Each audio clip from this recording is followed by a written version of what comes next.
Hollywood, starred as an agent. Hey, fanfic family. So glad to see you here again to continue this incredible adventure. As always, kindly remember, this story is 100% fiction.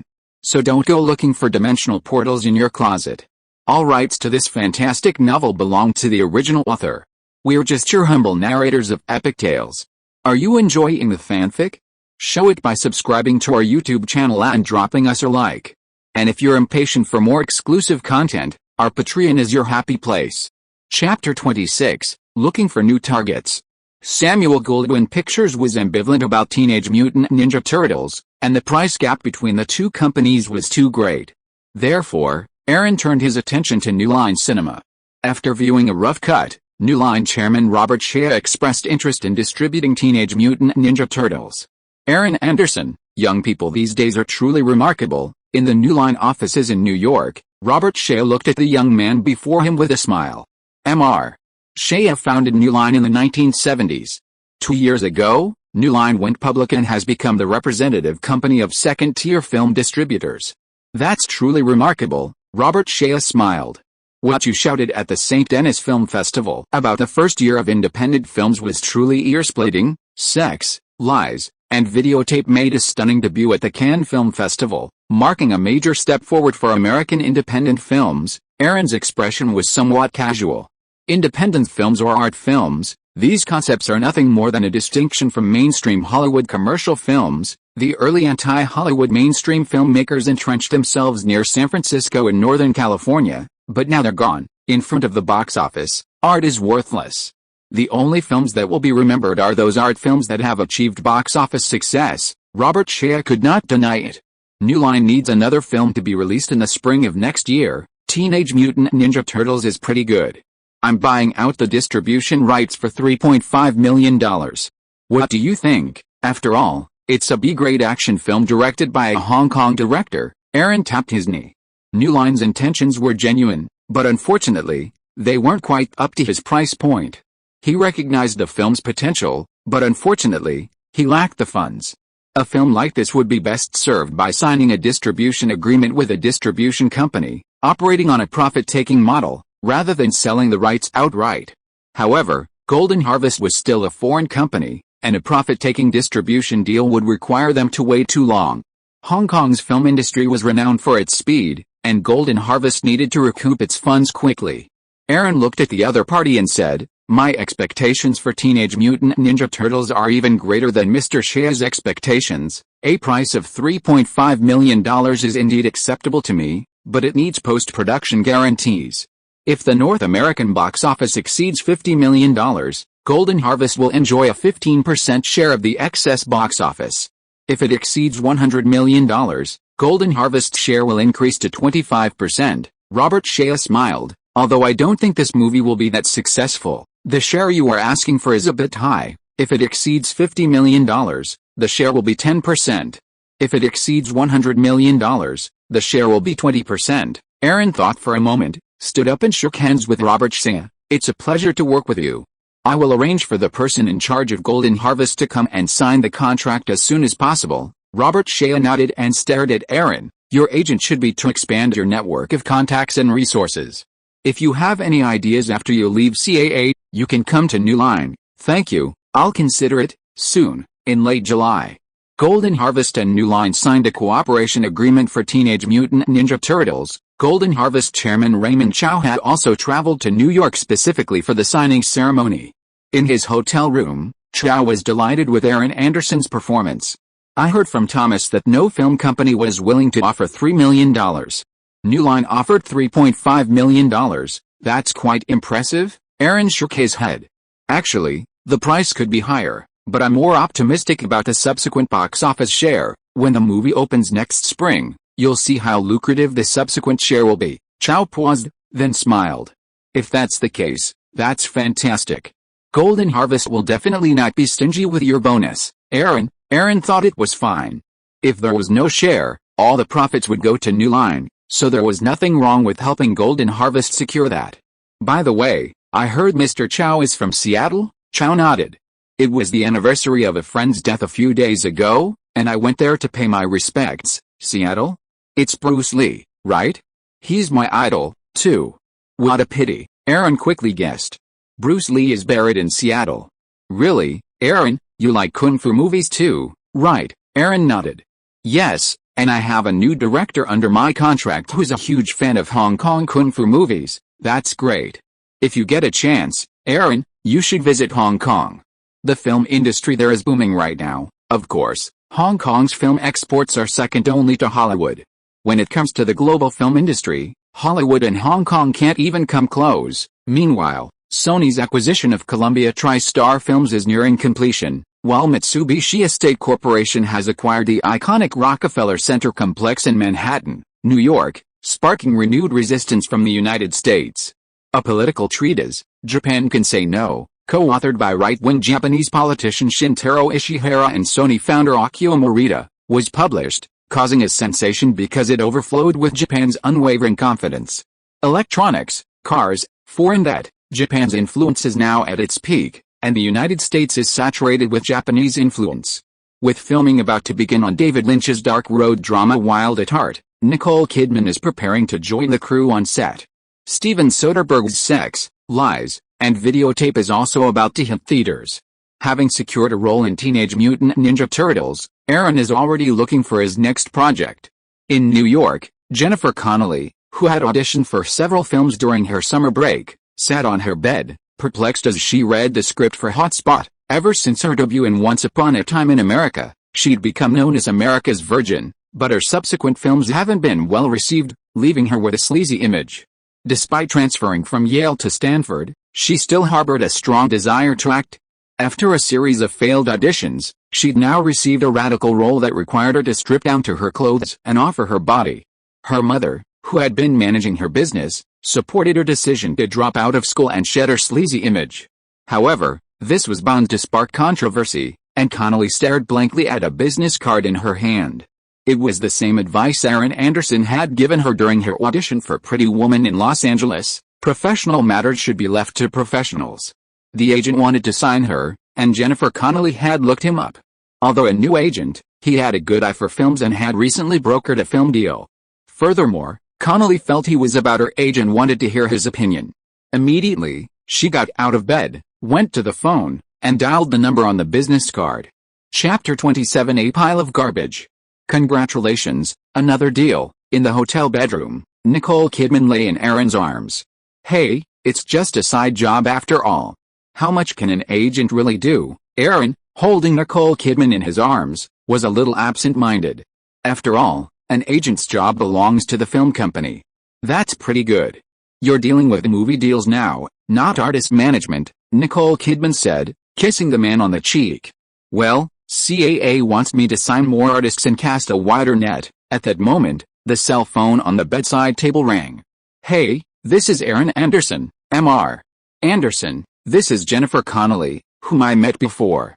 I want to ask. Aaron listened to the story. Well, bring your script tomorrow. I'll take a look and give you my opinion. Okay, thank you. After hanging up the phone, Aaron thought to himself. Summer seemed to be coming to an end. Jennifer Connelly actually wanted to drop out of Stanford University? Why, a new client? Nicole Kidman asked. I don't know. You know, the actress I auditioned with you last time, Jennifer Connelly?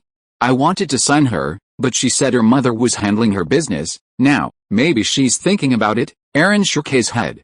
He didn't have many roles on his plate. Oh, it's her, I know. Nicole Kidman smiled. That girl has a great figure. Aaron nodded. She's quite nice. Really, do you like it? She's a D-cup, much nicer than mine, Nicole Kidman whispered. Aaron blinked. Now's the time to focus on your career. Romance is a hassle. Nicole Kidman smiled but said nothing, only actively kissing the man. In Midtown Manhattan, at the St. Regis New York Hotel at the intersection of 5th Avenue and East 55th Street, Jennifer Connelly and Aaron Anderson met. Lying on the sofa in the booth, Aaron put down the script in his hand and took a sip of his coffee. Is this the script you received? Jennifer Connelly nodded. What do you think? You want to hear the truth? Yeah, Aaron shrugged. It's a pile of garbage. Orion probably just wanted to find two sexy women to do something edgy, a story template from the 40s and 50s. The figures and looks of the two women are probably the only attraction. The story is called The Boiling Point, and it's about an old man who runs into two sexy women in a small town. It's a low-budget B-movie that combines murder, desire, and sex. Compared to Wild at Heart, it's a far cry from Is It That Bad? Jennifer Connelly needs to push the boundaries in her films and show her body, but now she can only show off her sexiness. Aaron looked at the other person and smiled. Are you planning to drop out of school to take on this movie? Yes, my mother supports it. You don't think that taking off your clothes in a movie can make an impact, do you? Then, now I can only take on this kind of sexy vase role. Aaron shook his head. This kind of rubbish script has no benefits except causing controversy. Your problem now is your acting skills. Your audition in Pretty Woman was very poor. You just transferred from Yale University to Stanford University School of Drama this year, so you should settle down in school. This kind of sexy role is purely for exposure. Any woman with a good figure and beautiful looks can play it. Apart from consuming your previous popularity, I don't see any benefits. Jennifer Connelly's face fell. I understand what Mr. Anderson means. Aaron waved his hand. Just call me Aaron. Also, when choosing a script, it's best to read the content first. Your mother doesn't understand it at all. It's better to find someone more professional. Jennifer Connelly looked at Aaron. If I sign a contract with you, what arrangements do you have? Aaron thought for a moment. Not yet. You need to learn acting well now, although practice is a good way to learn, but it's great that you have the opportunity to learn acting systematically now. I will also try my best to get some roles for you. Aaron spread his hands. I'm a newcomer now. I don't know many people, and I also need to accumulate and develop. The actors on hand are also newcomers. One is a foreign actress who just joined David Lynch's Wild at Heart, and the other is a comedy actor on Saturday Night Live. The remaining two are directors. You should know Steven Soderbergh, the youngest winner of the Palme d'Or, but he doesn't have any projects now. Jennifer Connelly nodded. I know director Steven Soderbergh. He's very good, and I submitted my resume for David Lynch's Wild at Heart, but it failed. Aaron smiled. Well, you look between a child and an adult now. You're too old to be a child star, but as an adult, you look too young now. It's indeed a bit difficult to get a role. Jennifer Connelly still has a bit of baby fat on her face, which is indeed youthful and suitable for campus romantic comedies. A more explicit role like Hotspot is not just a transformation, but also a source of controversy. I understand what you mean. My acting is still very immature and I need to work on it. After all, she was a top student who got into Yale and Stanford, so she's definitely smart. Aaron Anderson's meaning is clear. He's saying that his acting skills are not good enough now, and he can only be a vase and show off a little sex appeal. For that, he only needs a figure and a face. Well, we can sign the contract first, and you can go back to school to study. Even if you receive the script, it would be best if I give the nod before you start filming. Don't blindly listen to your mother's opinion. Jennifer Connelly nodded. Then I'll sign the contract with you. Okay, then, when does your school start? Late August, late next month. Aaron thought for a while. Miramax has scheduled the release date for Sex, Lies, and Videotape in early next month. A week before the release, there will be a premiere in Los Angeles. When the time comes, you can go back to Los Angeles and attend it. Sex, Lies, and Videotape is a Palme d'Or winner after all, and Miramax is optimistic about this movie and specially prepared a premiere. Okay, I also want to see what this movie is like. If you are listening to this novel on a channel other than Fanfic World, it means it was downloaded and re-uploaded without effort. We warmly invite you to visit our channel, Fanfic World. There you will find the original version of this story and many other novels of various genres. We look forward to seeing you dive into a world of incredible novels. Chapter 28 is just a microcosm. In August, Aaron returned to Los Angeles from New York, adding another contracted artist, Jennifer Connelly, while Nicole Kidman joined the filming of Wild at Heart. The fiercely competitive summer season saw high-grossing releases like Indiana Jones and the Last Crusade, Dead Poets Society, Ghostbusters 2, Honey, I Shrunk the Kids, Batman, and Lethal Weapon 2. However, during the July release window, a low-budget romantic comedy, When Harry Met Sally, from Columbia, broke out. Initially released in mid-July, this star-studded romantic comedy couldn't compete with other blockbusters or sequels, enjoying a modest opening in just 41 theaters.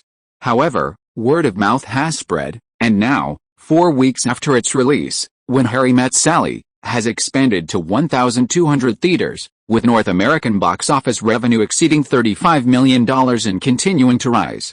Meg Ryan, The lead actress in When Harry Met Sally had been working in Hollywood for several years, and thanks to this film, her blonde, blue-eyed Hollywood sweetheart image quickly became a household name. Sex, Lies, and Videotape premiered at Grauman's Chinese Theater in Hollywood, and Miramax invited many celebrities to attend. Aaron also drove Jennifer Connelly to the event in his Lotus. "I haven't seen this movie yet," said Connelly, dressed provocatively, holding Aaron's arm, seeming quite curious about it. "It's a very artistic film, after all. It won the Palme d'Or and Best Actor at Cannes, with some celebrities. It seems Miramax put a lot of thought into it." Aaron understood that Miramax was trying to expand its profile and establish itself in the independent film industry. That's Meryl Streep. Jennifer Connelly had discovered her favorite actress. After entering the theater, Aaron introduced Jennifer Connelly to Steven Soderbergh and the others. "Are you a newly signed newcomer?" Steven Soderbergh asked. "Yes, but she still has to go to Stanford University to continue her studies. Doesn't that mean she's not signed at all?" "It's okay. We don't have many resources right now anyway, so we'll take our time." Backstage, Aaron ran into Harvey Weinstein. "Congratulations. Miramax has acquired several films at low prices this year." Harvey Weinstein looked at Aaron and said, "You're amazing. In just 6 months, you've already handled 3 films. Are you interested in working as a film buyer at Miramax?" Aaron smiled. "Miramax? Since when did they need film buyers? Isn't the fat man in front of him responsible for Miramax's film distribution now?" "What a shame," Harvey Weinstein said, shaking his head. "CAA is just an intermediary after all. Working directly for a distribution company would better demonstrate your abilities." Aaron, upon hearing this, took another look at the portly Harvey in front of him. "So far, I've handled 3 films, 1 script, and signed 4 new talent. It's only August now. Who knows, I might even see some new success. According to CAA's performance rules, my earnings this year could easily reach $1 million. This is only my 2nd year at CAA." Harvey Weinstein was stunned for a moment, then grinned and simply patted Aaron Anderson on the shoulder. In its first week, Miramax screened Sex, Lies, and Videotape in 28 theaters, earning $600,000, with each theater grossing over $20,000. The next week, the number of theaters increased to 40, and the third week to 102. Riding on strong word of mouth, Sex, Lies, and Videotape grossed $3.8 million in its 3 weeks, and according to critics, its final box office was certain to exceed $20 million. Steven Soderbergh had achieved great success, and Miramax had also reaped the rewards. They only spent $1.2 million to secure screening rights at the St. Denis Film Festival. The marketing costs for Sex, Lies, and Videotape were barely a fraction of what they would have spent at the Cannes Film Festival, proving Harvey Weinstein's foresight. Meanwhile, Aaron Anderson followed Jennifer Connelly to Palo Alto, in the Southern California Bay Area. This was home to Stanford University, where Connelly was about to start school. "Is this Stanford?" Aaron couldn't help but wonder. He was intrigued by the prestigious Stanford. Even though the Los Angeles area boasted top private universities like Caltech and USC, Harvard and Stanford were still quite prestigious. "Yes, Stanford University's centennial is next year," said Jennifer Connelly, acting as Aaron's tour guide. Stanford University was founded by Leland and his wife Stanford in memory of their only son, Leland Stanford Jr., who died of typhoid fever. It has become a world-class university, worthy of everyone's remembrance. Aaron curled his lips and glanced at Jennifer Connelly. "Don't take me for granted." Leland Stanford was also the president of the Central Pacific Railroad, one of the 10 great tycoons of America's Gilded Age, and the first governor of California, a terrifying, bloody capitalist tycoon. He championed the construction of the Trans-Midwest Railroad. Under every railroad tie lay the body of a Chinese laborer. Stanford University is merely a microcosm of American development, buried beneath countless bones, rife with blood and cruelty. Jennifer Connelly shrugged. "Have you ever thought about continuing your studies? With your current situation, it won't be difficult to get into college." Aaron shook his head and casually pointed to some college students nearby. "Tell me, how many of these guys who are about to graduate can directly earn $1 million a year? I graduated from high school last year, and I have almost this income this year, and I am confident that my income will continue to grow next year. Do you think I should waste my time? By then, these graduates from prestigious universities will find ways to enter my company." Jennifer Connelly nodded, and agreed with Aaron Anderson's idea. The average salary in the United States is only $400 a week. Earning $1 million a year is indeed a remarkable achievement.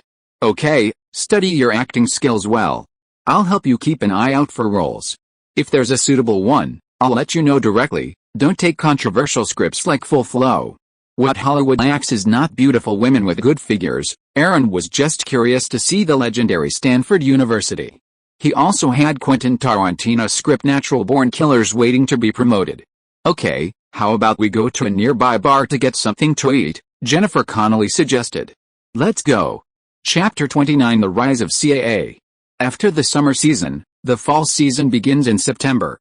The highlight of this year's summer season was Warner Brothers' adaptation of the DC superhero film, Batman, which grossed $250 million in North America and $150 million overseas, bringing its global box office to $400 million. The sequel, Indiana Jones and the Last Crusade, also released by Paramount, grossed $190 million in North America, but also $270 million overseas, for a total of $460 million worldwide.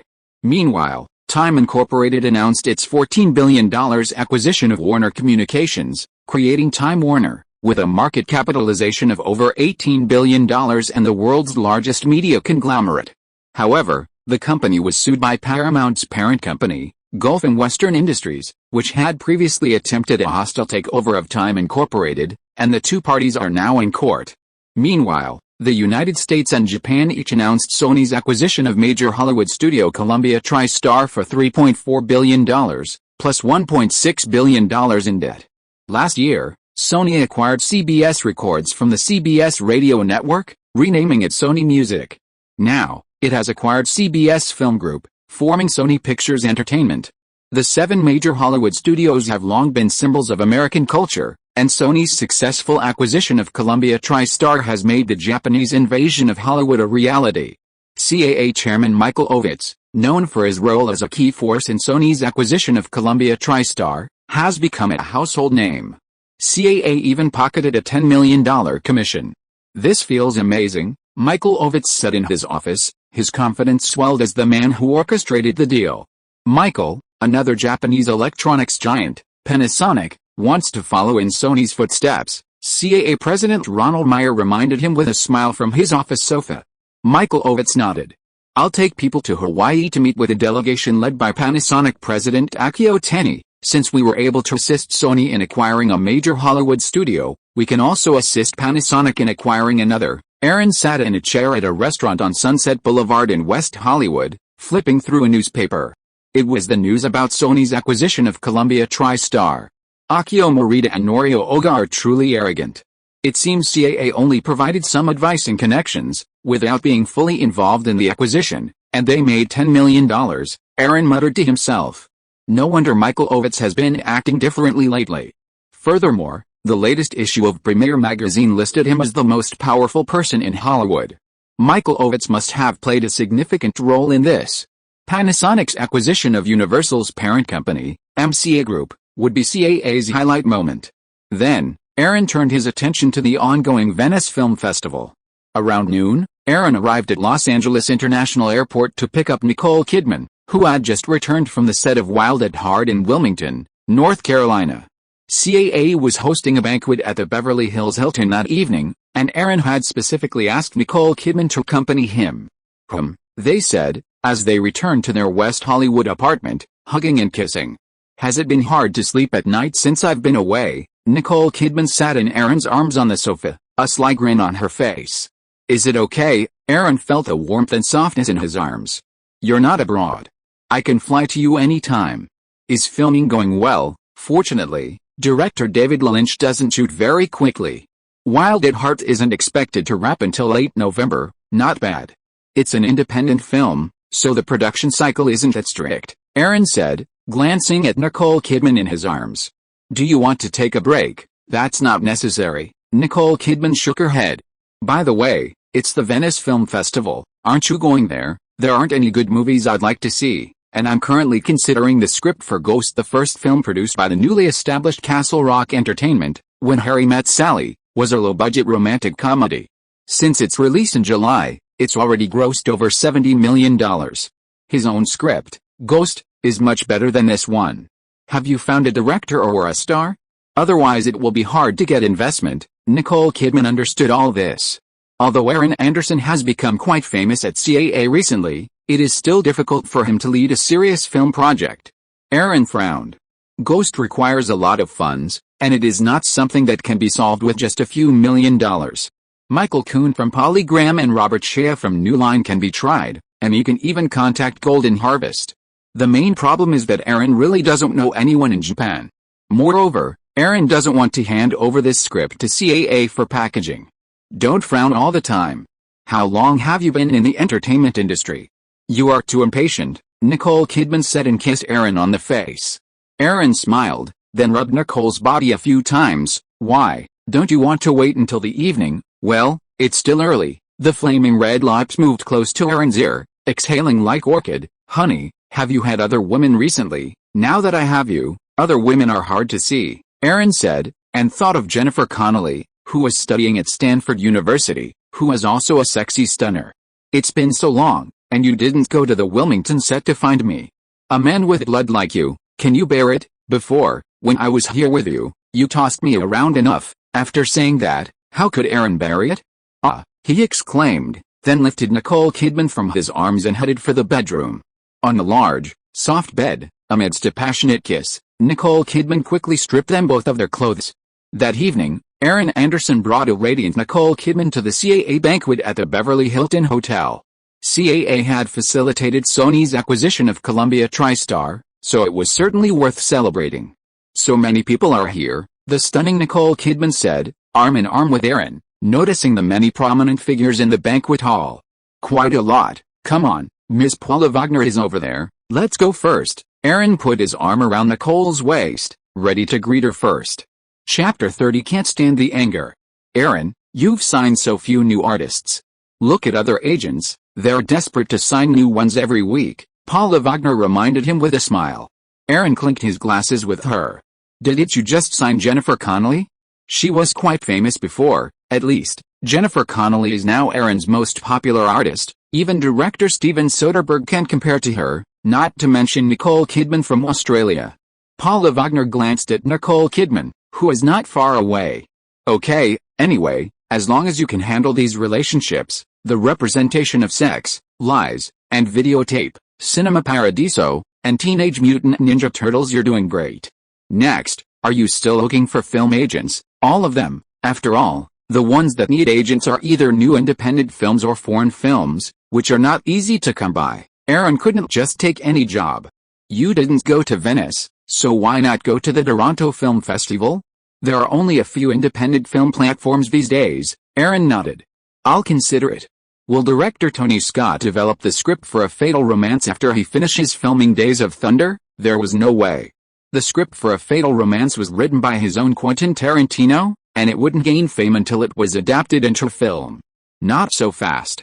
Director Tony Scott directed the action film Revenge starring Kevin Costner earlier this year, and he's currently filming Days of Thunder. The next project won't be decided until next year. Paula Wagner often visited the set of Days of Thunder to discuss things with Tom Cruise, and she knew director Tony Scott well. Aaron then spotted Kevin Costner, who had joined CAA this year. He had founded TIG Films, and Orion Pictures had invested $15 million in his first film, Dances with Wolves, which he directed and starred in. $15 million certainly wasn't enough for a grand western. Okay, Aaron said, not wanting to wait long for development. It was just that, of Tony Scott's films, only Top Gun seemed decent. The already completed Revenge and the currently filming Days of Thunder were just average. A moment later, Aaron, who was chatting with Nicole Kidman, making her laugh uncontrollably, heard something inappropriate. Aaron, don't you feel a sense of urgency? Yeah. Aaron turned around and saw his colleague, Richard Lovett. I'll talk to you later, Aaron said, kissing Nicole on the cheek. Then, Aaron and Richard Lovett came to the balcony of the hotel, and he lit a cigarette by himself. Tell me, what's the matter? Richard Lovett sighed. Because of your arrogance, Warren Beatty and Dustin Hoffman are now targeting my people, you know, especially Dustin Hoffman's current status. Julia Roberts has finally got a role as a heroine, and Pretty Woman is about to be wrapped. Some of Julia's new projects have been affected. Aaron narrowed his eyes. Have you been cheated stupidly every day? Now the heroine of Pretty Woman is being targeted by the hero of Dick Tracy. You don't blame those two old guys, but you come to blame me, the hero who facilitated the development of the Pretty Woman project. Is this your first day in Hollywood? You actually think of complaining at this time?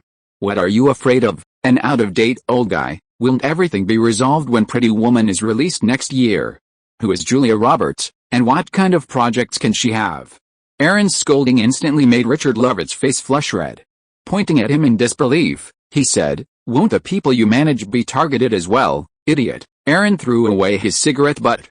"I've done over $10 million in sales in just 6 months. A washed-up actor and a dwarf are targeting me. Why? When these 2 movies come out next year, these 2 losers will call me Mr. Anderson." With that, Aaron scurried off the balcony, leaving Richard Lovett alone and disheveled in the wind. Aaron was the kind of man who couldn't stand being humiliated. In his past life, he was a ruthless scoundrel who dared to take a whole car with him to his death. Now, Richard Lovett, a mere agent, was just dreaming. Returning to the banquet hall, Aaron ran into Steven Soderbergh, the producer of Pretty Woman, and Al Pacino, the lead actor. "What? You two don't have confidence in Pretty Woman?" Al Pacino smiled. "How could an actor not have confidence in their work? During the filming of this movie, I felt that the story was pretty good." Steven Soderbergh nodded. "Maybe there will be a surprise next year. After all, the recently released When Harry Met Sally surprised many people. By the way, Aaron, director Capella is helping Paramount prepare The Godfather Part 3. There's a role for a young woman who will play my daughter. Perhaps I can recommend one of your actors for an audition." Al Pacino was repaying Aaron's favor. "The daughter from The Godfather Part 3, Aaron nodded.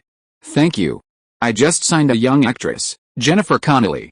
You could give her a try. She's done movies in Italy before." Aaron knew Francis Ford Coppola and his team were Italian immigrants, and actors like Al Pacino and Robert De Niro in the Godfather series were also of Italian descent. However, Aaron remembered that the actress who played the daughter in The Godfather Part 3 was Francis Ford Coppola's daughter, Sofia Coppola, who had even won a Golden Raspberry Award. "I can only recommend that you audition for a role. The final decision is still made by director Coppola," Al Pacino reminded him. The Godfather Part 3 was in development, with Francis Ford Coppola producing and directing. As the central figure in the series, Al Pacino, the Godfather, was still discussing his salary with Coppola. "I see. It's good to have a chance. This is Coppola's The Godfather series. I wonder how many actors want to be involved." Aaron was satisfied with having a chance to audition. At least he let Jennifer Connelly know that he was fighting for the role for her. After Al Pacino left, Steven Soderbergh came up to Aaron and whispered to remind him, "Dustin Hoffman and Mr. Michael Ovitz met and talked about the misunderstanding between you and Warren Beatty. Dustin is famous now. You have to be more careful in CAA." Aaron just smiled and patted the other person on the shoulder. "Don't worry, as long as we wait until Pretty Woman is released next year, the result will explain everything." Chapter 31 Harvey Scissorhands. As October arrived, Miramax's Sex, Lies, and Videotape had already grossed over $18 million. Harvey Weinstein's $1.2 million investment at the beginning of the year had undoubtedly paid off. A commotion erupted from the Miramax offices in New York. Giuseppe Tornatore, director of Cinema Paradiso, and Harvey Weinstein were arguing over the film's running time. On a sofa outside the office, Bob Weinstein adjusted his glasses and clinked a glass of champagne with Aaron Anderson. "This kind of thing happens all the time. You get used to it." Bob Weinstein was referring to arguments between directors and distributors over film editing. The director's cut of Cinema Paradiso was 173 minutes, which was unacceptable.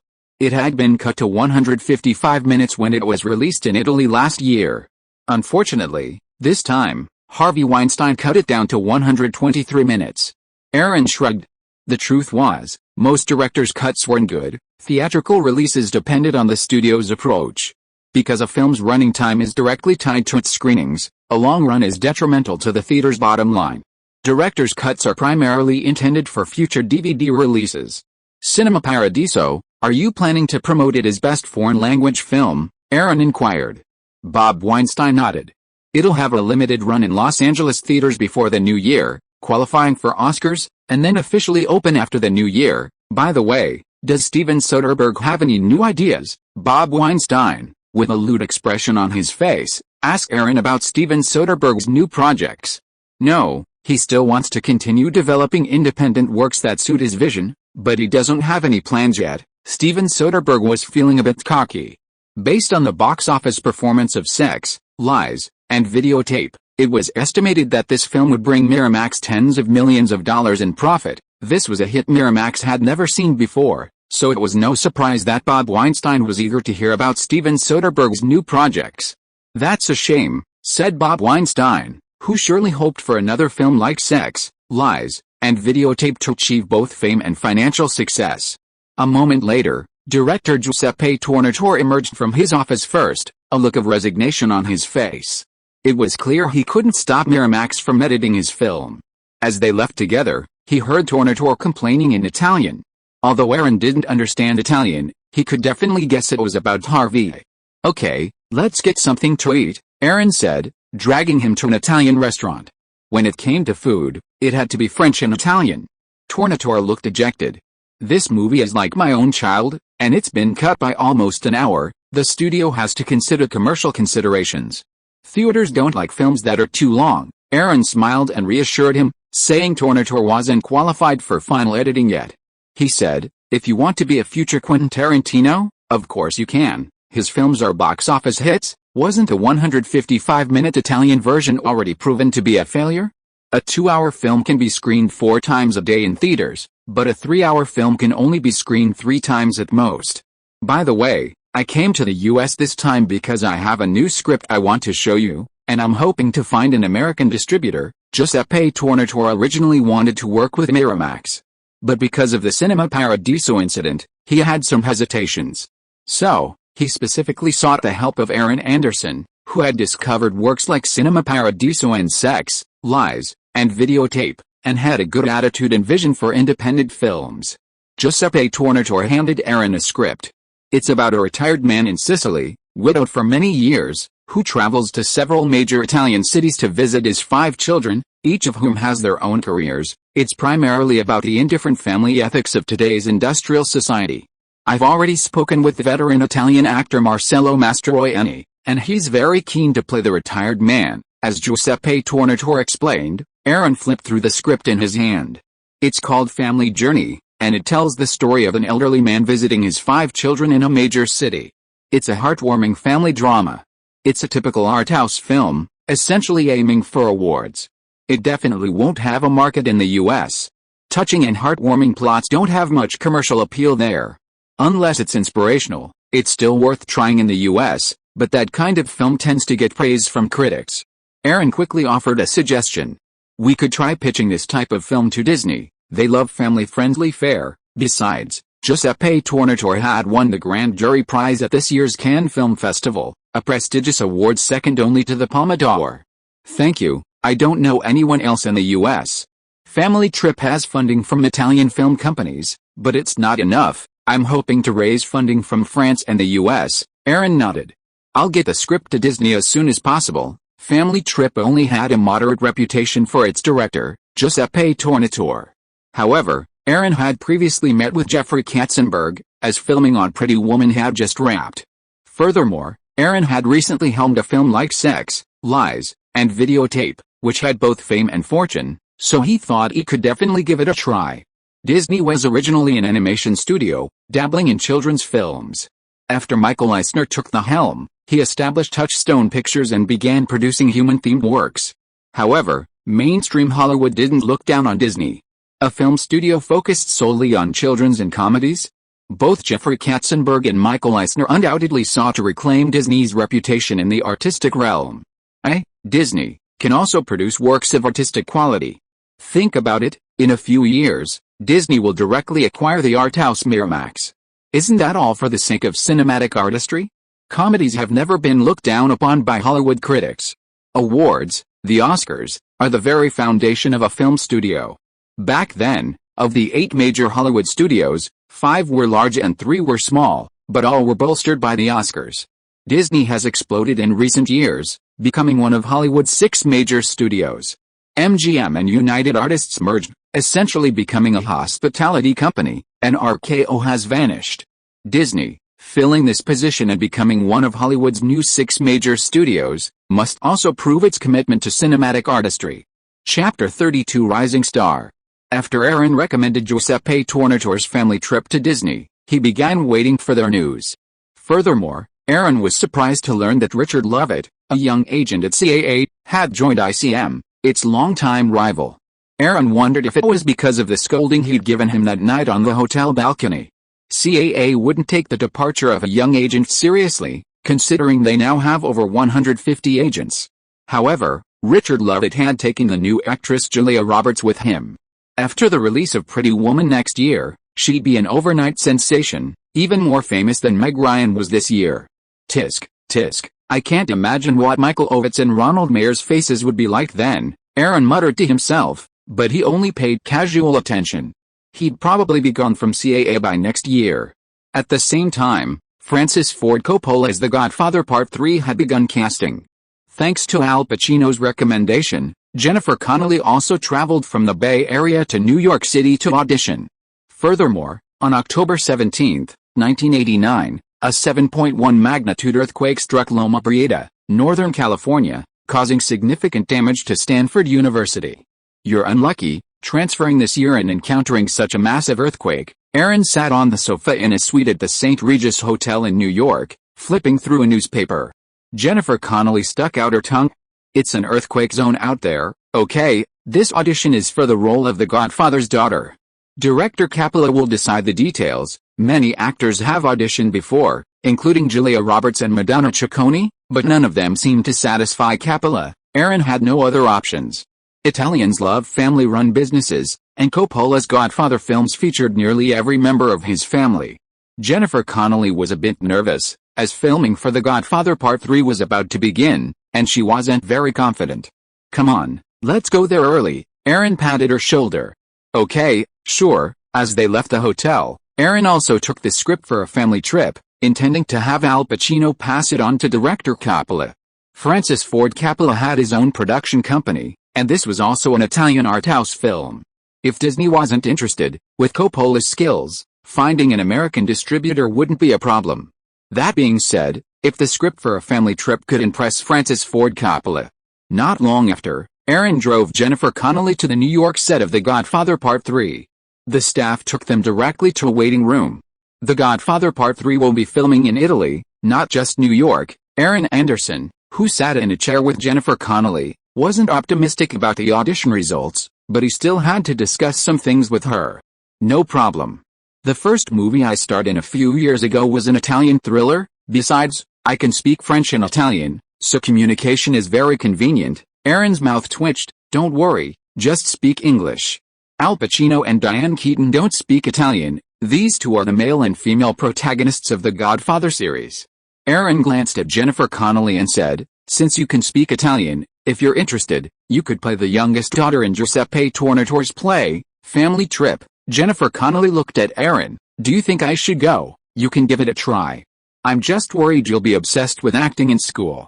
Instead of taking on scripts like Boiling Point, you might as well be involved in an art film like this. Currently, the search for investors for Family Trip isn't going anywhere, but Aaron isn't too worried.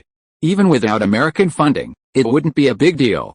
Europe has dedicated film support funds, and with Giuseppe Tornatore's credentials, he should be able to apply for them.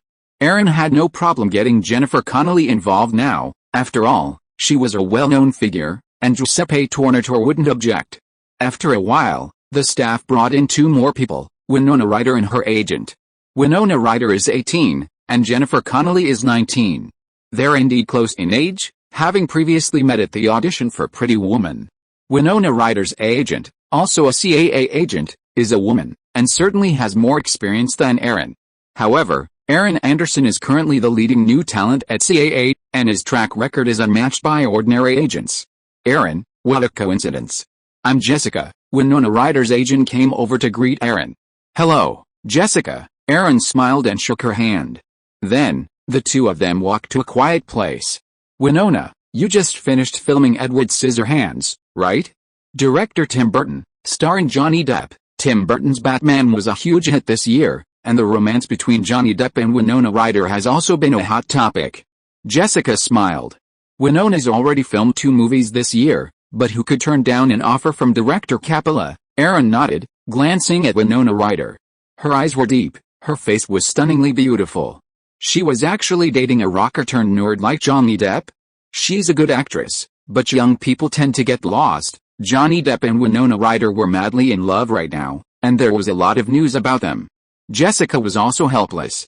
Johnny Depp had basically every bad habit: women, alcohol, and hallucinogenic drugs.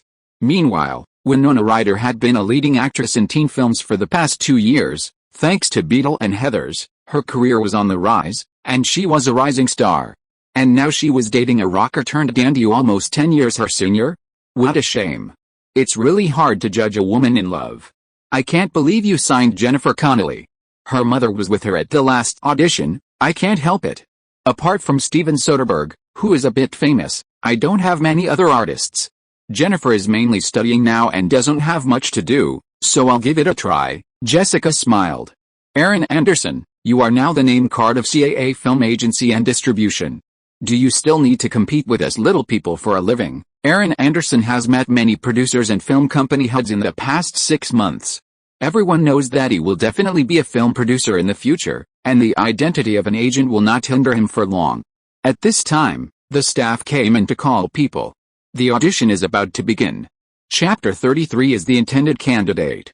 Oh, you want me to recommend this script to Mr. Capella? Aaron met Al Pacino in an office on the set of The Godfather Part 3. Yes, it was commissioned a few days ago by Italian director Giuseppe Tornatore, whose film, Cinema Paradiso, won the Grand Jury Prize at Cannes this year. This film, Family Trip, is about family ethics and kinship. I've recommended it to Disney, but there's no guarantee they'll support it. After hearing what Aaron Anderson said, Al Pacino smiled. It's just too artistic. Big companies like Disney won't be interested, right? Yes, Aaron nodded. Cinema Paradiso? I know that movie. It's about Sicily and it's very well made. Don't worry, I will recommend your script to Mr. Capella. Al Pacino also understood why Aaron Anderson approached Capella. Italian works are indeed easily favored by Capella, not to mention that Giuseppe Tornatore is also a representative figure of young Italian directors in recent years. Thank you, then I'll leave first. Aaron immediately got up and left the office. Jennifer Connelly should have finished the audition. Outside the set, Aaron saw Jennifer Connelly's listless face at a glance, and guessed the result. Aaron smiled, patted the other person's shoulder, and said soothingly, "It's just an audition, no big deal. Go back first." Jennifer Connelly got in the car. "My audition only lasted half an hour. Winona Ryder went in later and it's been 45 minutes, and she hasn't come out yet." Aaron muttered to himself. With Winona Ryder's current acting skills and popularity, she was indeed a perfect fit for The Godfather Part 3. Judging from the situation, she was invited by Mr. Capella and must have been the director's choice. But Aaron did remember that the actress who played the daughter in The Godfather Part 3 was Coppola's biological daughter, Sofia Coppola.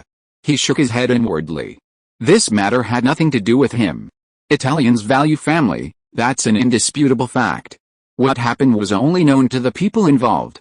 On the set of The Godfather Part 3, Francis Coppola was very satisfied with Winona Ryder's audition. If nothing unexpected happened, he would probably let her play the daughter role in the film. Back in the office, Francis Coppola received a script recommended by Al Pacino.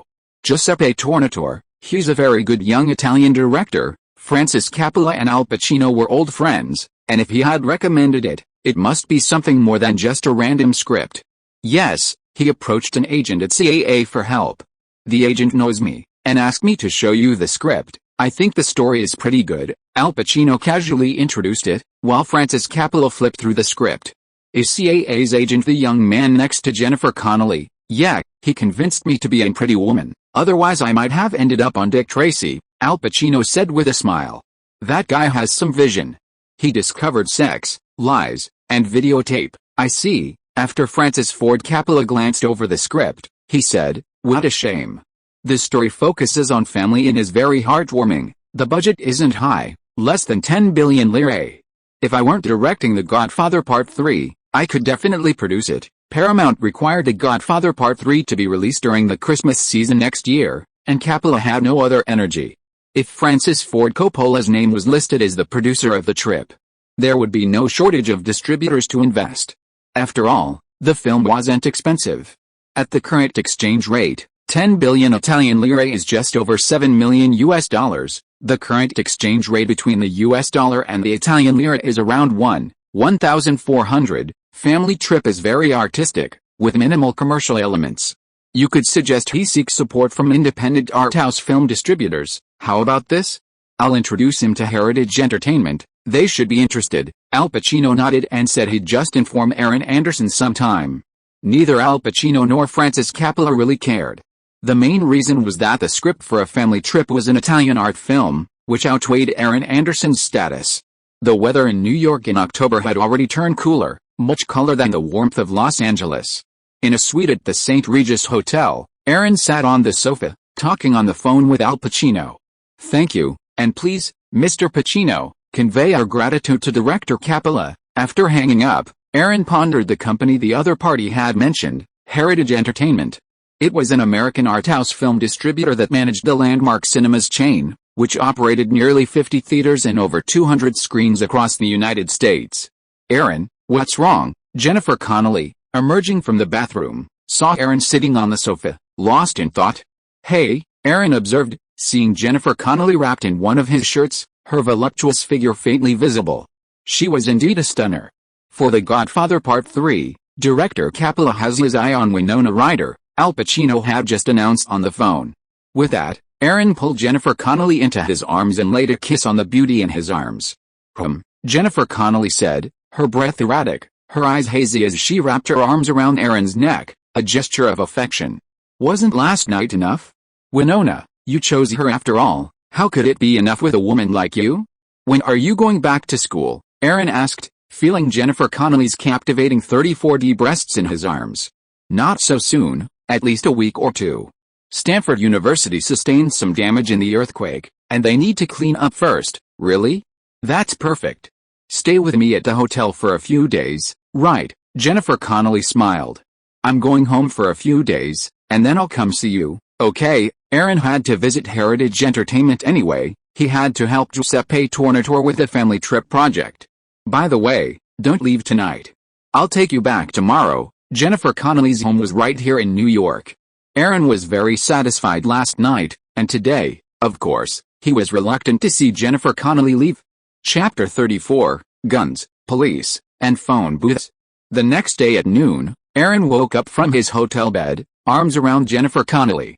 How could I have sunk so low? Aaron then rushed to the bathroom for a shower. After Jennifer Connelly woke up and ate something, he took her home, reminding her to call if she needed anything. "Got it. I'll be back with you in a few days." Jennifer Connelly hugged Aaron and kissed him before getting out of the car. When Aaron returned to the hotel, he received a call from Disney's production department. It was Jeffrey Katzenberg's assistant. Mr. Katzenberg doesn't think the Family Trip project has much commercial value. "Aaron, could you recommend a script with some commercial elements?" "Commercial elements? I see. There's a chance. Please thank Mr. Katzenberg." "That's not necessary, Aaron. Mr. Katzenberg still has high hopes for you." After hanging up, Aaron felt like slapping himself. How dare he expect Jewish support for such an artistic work? Afterward, Aaron Anderson headed to Heritage Entertainment's New York headquarters, located in an old Landmark theater near Times Square. The Landmark chain is a renowned American art house cinema chain, frequently showing independent and foreign films. Heritage Entertainment, through its ownership of the Landmark chain, frequently distributes foreign art house films and even invests in some of them. During the Reagan era, Hollywood's Paramount Act became effectively defunct, and to secure distribution advantages, Hollywood studios began investing in theater chains again. However, these theaters weren't the massive multiplexes of the future. Most were still operating as theaters. America's theater chains were incredibly numerous. In an office on the third floor of the Landmark Theater in Times Square, Guy Madden, head of Heritage Entertainment, was flipping through the script for A Family Trip. Aaron sat on a sofa, observing the atmosphere of Times Square during this period. It was indeed a mess. Adult shops, strip clubs, sex comedy bars, a squalid environment, and poor public safety. The future world crossroads was likely still years away. "Wow, the script is very heartwarming, focusing on family and kinship," Guy Martin smiled. No wonder director Francis Ford Coppola had such a positive review of the script. Aaron nodded. Mr. Martin, the budget for Family Trip is around $7 million, Director Giuseppe Tornatore has returned to Europe, and we're hoping to get $2 million in funding in the US. $2 million, Guy Martin shook his head. Although Giuseppe Tornatore had won the jury prize at the Cannes Film Festival, it was still too expensive for such an art film. Heritage Entertainment can invest $1.2 million in exchange for the North American distribution rights to Family Trip, which is our support for the arts. Aaron thought for a moment and explained, this Family Trip will also star Jennifer Connelly as the youngest daughter. After all, she was a beautiful young woman in 1980s America. She had a certain level of popularity, and she always attracted audiences to the theaters. $2 million isn't a lot, Guy Martin smiled. Aaron, $1.5 million is the final price. Well, all right then. Aaron stood up and shook his hand. It's a pleasure working with you. I'm sure we'll have other collaborations. Landmark Cinema screens art house films, but we're not against commercial productions either. Aaron nodded. Understood. After leaving the theater, Aaron walked onto Broadway when he heard a cry. Robbery! Robbery! Across the street, an old woman screamed that she was being robbed and pointed at a young black man running ahead. The young man was holding a woman's handbag, which had obviously been stolen. Then, a passerby entered a nearby phone booth and called the police for her. Aaron shook his head. Times Square was a real criminal haven right now.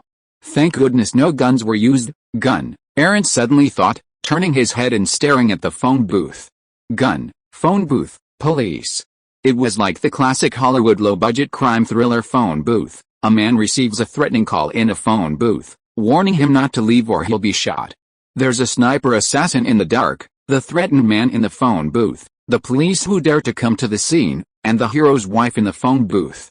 With a small cast and simple settings, filming was easy, relying entirely on the unique and novel story. Aaron had been wanting to develop his script for Ghost, but unfortunately, the budget wouldn't be low enough for him.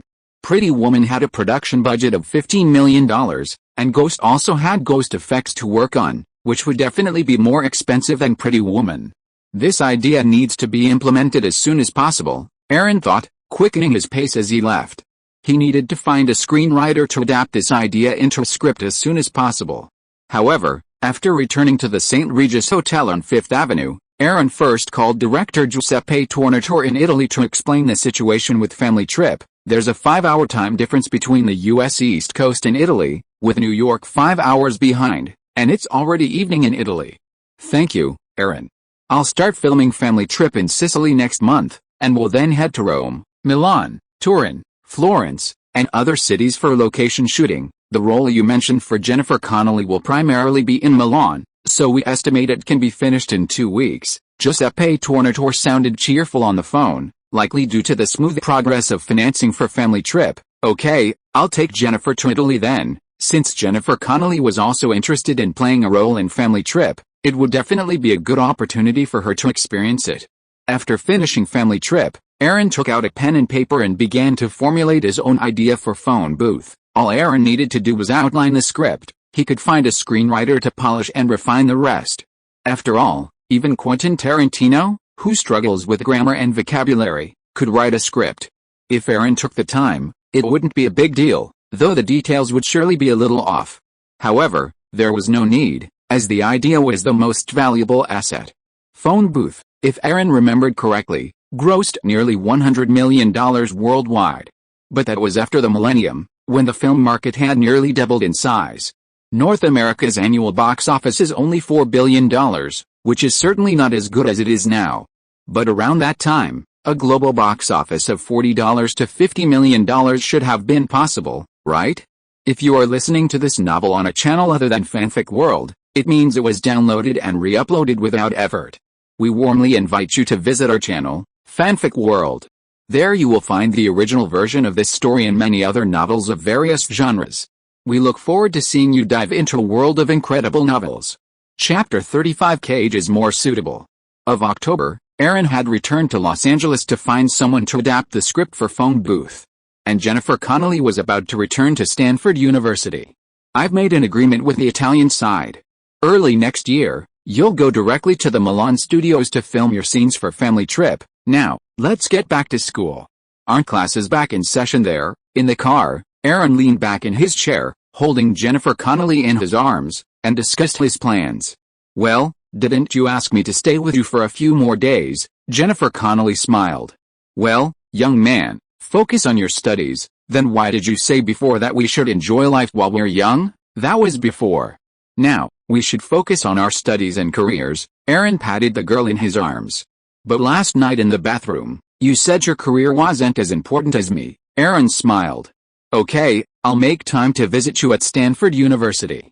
You'll be filming in Milan, Italy, for 2 weeks after the new year, so you'll have plenty of time. Aaron wondered if he should get Jennifer Connelly a few lingerie commercials now, as it would be a waste. Jennifer Connelly kissed Aaron on the mouth. Then I'll go. You'll come with me to Milan. That evening, Aaron met Quentin Tarantino for drinks at the club to discuss the script for Phone Booth. Your idea is very original, and the setting and characters are very simple. Quentin Tarantino looked at Aaron. Is that really feasible? It requires a director who's good at creating tension and suspense. Aaron leaned back on the sofa, stroking his glass. And it requires an actor with decent acting skills. Anyone? No director yet. Aaron shook his head. Even a capable director was beyond Aaron's reach. Aaron only wanted to spend a couple of $1 million to film Phone Booth. Besides guest appearances from his own talent, he'd also choose cheaper talent for other roles. He glanced at Quentin Tarantino and asked, "Can you pull off a movie like this?" Quentin Tarantino gave an awkward laugh. "I've never tried it before, and I like plots with a touch of black humor." Aaron took a sip of his wine. Phone Booth needed a director focused on plot, and neither Quentin Tarantino nor Steven Soderbergh would be suitable. Steven Soderbergh's didactic approach lacked tension, and Phone Booth was primarily about commercial success. As for Quentin Tarantino, he'd probably just end up with a bunch of talkative black comedies. Aaron had an idea for the lead actor. James Spader, the star of Sex, Lies, and Videotape, was a good choice. However, Spader had just one Best Actor at the Cannes Film Festival, and his salary would likely be at least several $100,000.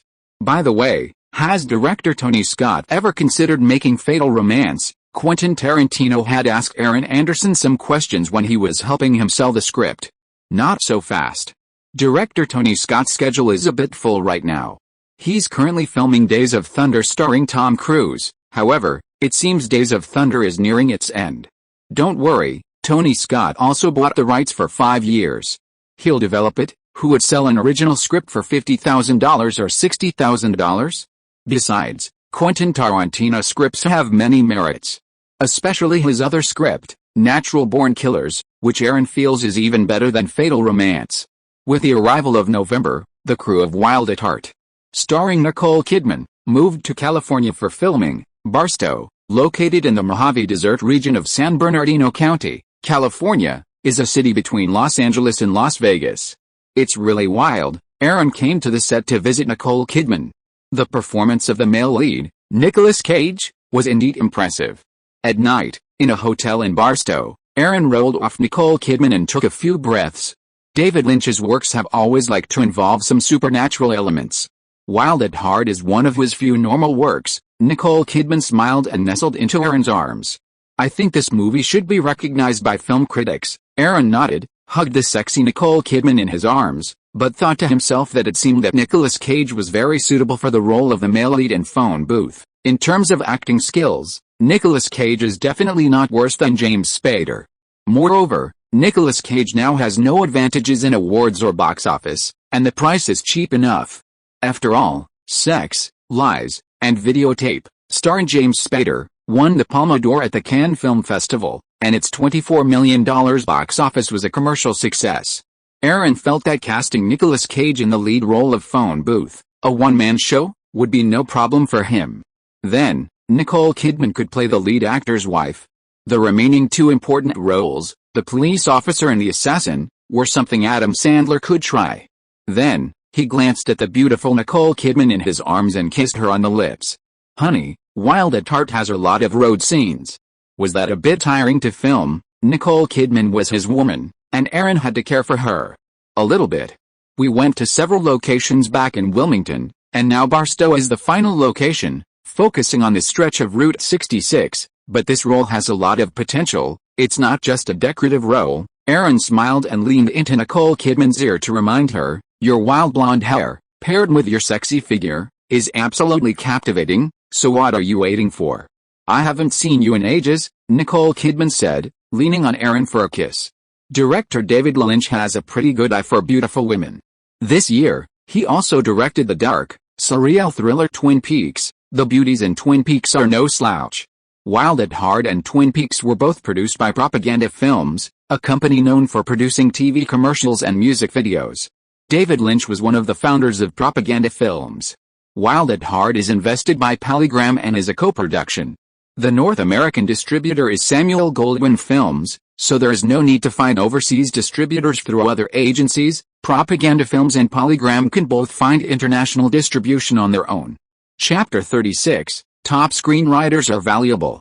Well, Aaron, from what you've said, Phone Booth is a one-man show? Aaron Anderson, holding Nicole Kidman in his arms, drank with Nicolas Cage. Exactly. The entire film is practically a solo performance by the lead actor, and it's a real test of his acting skills. Aaron was indeed planning to invite Nicolas Cage. He was the perfect fit. Do you have a script, Aaron? Yes, we'll talk about it after you finish filming Wild at Heart. Now, Aaron still had to find the right director for Phone Booth. Okay, call me then, Nicolas Cage smiled, clinking his glass with it too. Moments later, Nicolas Cage rushed onto the dance floor to show off his moves. That guy in the movie wears a snakeskin jacket and sings Elvis songs on the roof of a car. Does he really think he's Elvis? Aaron said, smiling as Nicole Kidman sat in his arms. Moreover, the 25-year-old Nicolas Cage is still an avid comic book fan, and is familiar with DC and Marvel characters. Nicolas Cage also likes Batman, which was released this year and directed by Tim Burton and co-starred by Michael Keaton and Kim Basinger. Okay, Nicole Kidman pinched Aaron. Aren't you going to develop your romance script, Ghost? Of course I will, but the cost of that movie is a bit high. Even if I go looking for investment now, I can't say I'll find it. Even if I do, I won't have any say. Aaron kissed Nicole Kidman in his arms. When the time comes, do you think I'll have the final say in choosing the hero and heroine? Look at this year. Meg Ryan became a Hollywood sweetheart with When Harry Met Sally. Kim Basinger, a model and porn star who appeared on the cover of Playboy magazine in her early years, also became a well-known sexy actress because of Batman. I have very high expectations for Ghost. It's a good script, and I have to leave it to you. Leave it to me. Nicole Kidman also smiled. You are always so sweet-mouthed. Are you sure there is a market for the plot of Phone Booth? Nicole Kidman thought the script and setting were too simple. It should be fine. I'm confident in my vision. The simplicity of the setting and characters means Phone Booth was cheap enough. In terms of setting and characters, Phone Booth is comparable to Sex, Lies, and Videotape. The difference is that Phone Booth primarily takes place in a street-level phone booth, not a house. After a few days in Barstow, Aaron returned to Los Angeles and received his share of bonuses and royalties from CAA. Works like Sex, Lies, and Videotape, Cinema Paradiso, Teenage Mutant Ninja Turtles, and Family Journey are all Aaron's accomplishments.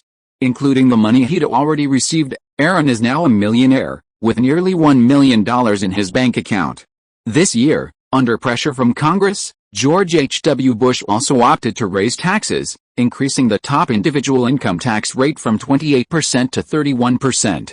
With this level of tax burden, filing taxes next April will surely exceed $300,000. Aaron, Jack Wells caught up to him in the CAA hallway. Hey, Jack, let's go have a drink tonight. Aaron waved his hand. Money brings arrogance. Sure. By the way, I just came out of Mr. Harbor's office and saw screenwriter Joe Esterhaus looking a little off. What happened? You have to remember, Joe Esterhaus is the screenwriter of films like Flashdance and Borderline. He's CAA's absolute ace, with one of his scripts selling for $1.25 million. A script is the cornerstone of a project. And screenwriter Joe Esterhaus's status at CAA carries numerous privileges. You didn't know, but Joe Esterhaus decided to find a new agent and leave CAA, and both Mr. Ovitz and Mr. Meyer tried to keep him, Jack Wells said, lowering his voice. A few days ago, he and Mr. Michael Ovitz had an argument in the office, and it was reported in the newspaper. However, Mr. Michael Ovitz's focus now is mainly on assisting Japan's Panasonic to enter Hollywood, so he's not too concerned about these things within CAA. Aaron curled his lips. Joe Esterhaus had a rough face, a full beard, and a very bad temper. He was indeed not easy to serve. CAA had changed several assistant agents with him. Fortunately, Aaron Anderson and Jack Wells were both men, so maybe they would have been assigned to him to try at that time. After last year's writers' strike, Hollywood writers seem a bit overwhelmed. The Writers Guild launched a 5-month strike to secure a share of videotape profits and television rights for screenwriters. The 1988 writers' strike brought significant losses to Hollywood. Aaron shook his head. Ever since the advent of package deals, script prices have skyrocketed, with original scripts commanding millions of dollars. Add to that the influx of big-name foreign investment from Carlock, Sony, and soon Panasonic, and not only script prices but also actor salaries are set to skyrocket. Jack Wells spread his hands. Previously, over 80% of Hollywood screenwriters were members of the two major writers' guilds on the East and West Coasts. After last year's strike, only 70% of Hollywood screenwriters are members of the Writers Guild now, and that percentage is still declining, especially in the television industry, where studios prefer to hire non-union writers. Clearly, studios are hiring non-guild writers to save money. Compared to the Screen Actors Guild, the Writers Guild's coverage is indeed much lower.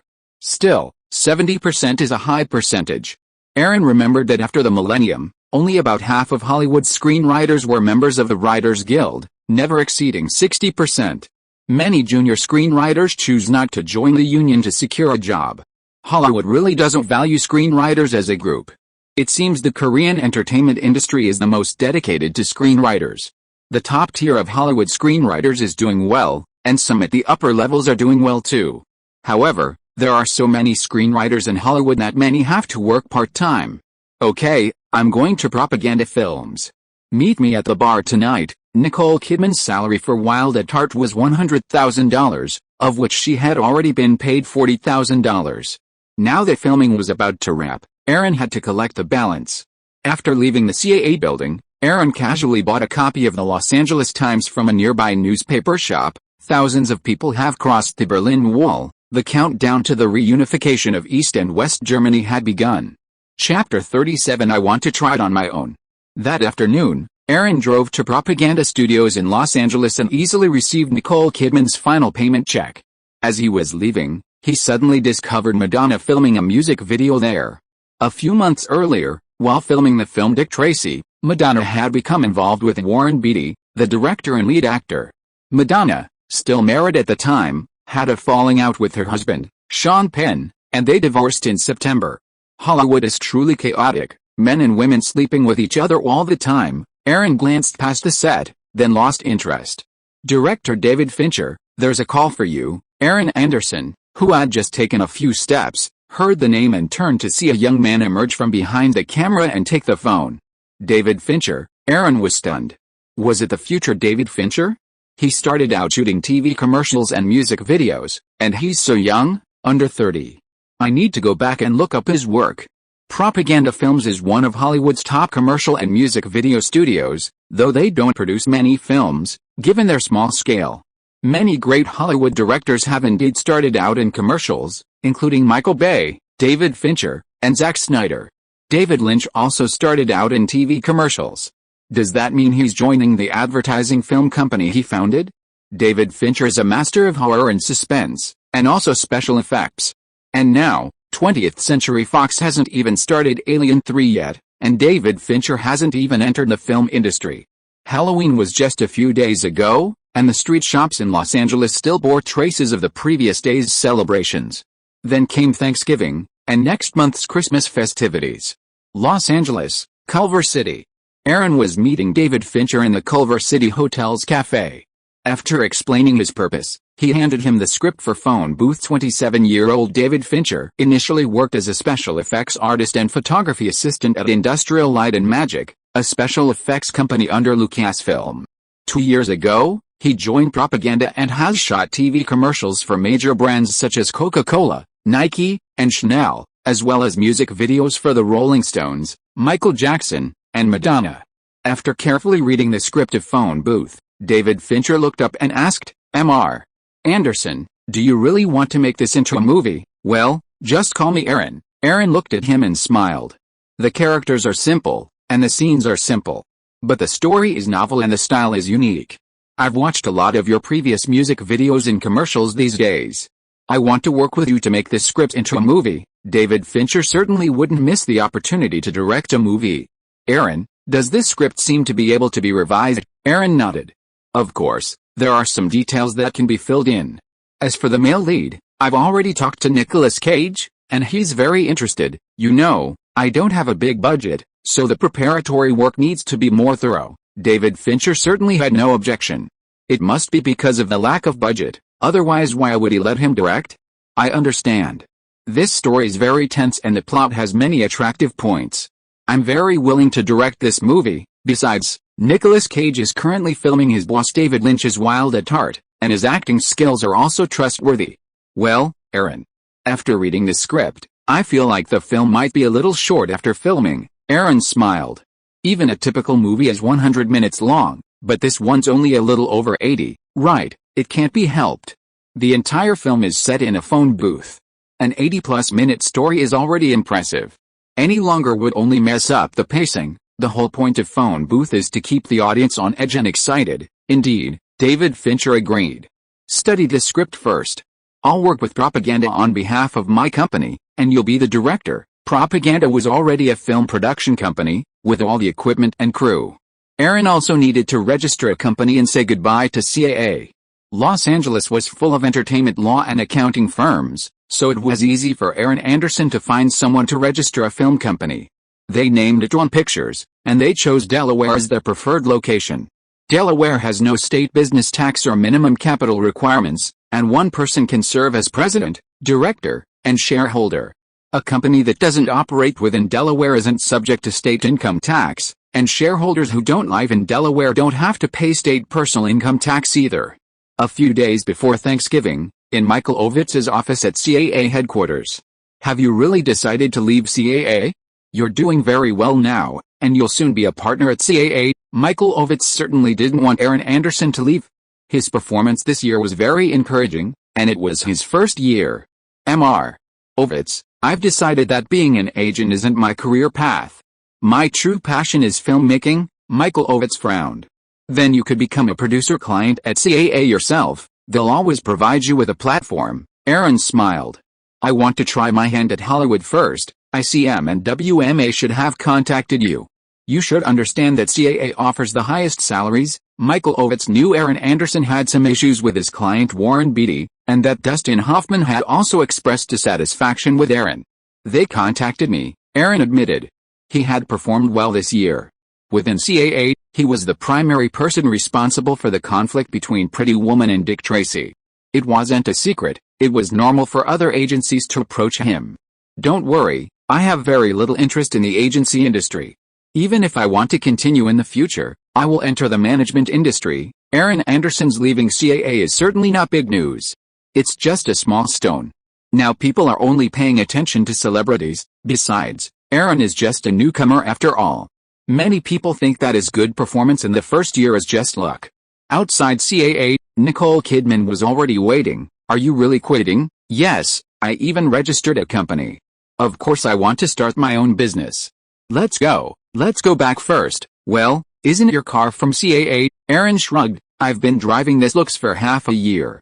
I'm used to it, so I just spent money to buy it from CAA. CAA will certainly not make things difficult for itself on this matter. It's not a limited edition or out-of-print car. Chapter 38 Young People Are Arrogant. After Dawn Films was established, Aaron immediately began filming Phone Booth. With the assistance of David Fincher and Propaganda, progress was rapid. The main reason was that the setting for Phone Booth was incredibly simple. Aaron and David Fincher were scouting a location in downtown Los Angeles, a public phone booth on Broadway across from Grand Central Market. Even Quentin Tarantino, who had been working at a video store, came along. It's across from the Bradbury Building. It's a great location. David Fincher had been mulling over the script for days.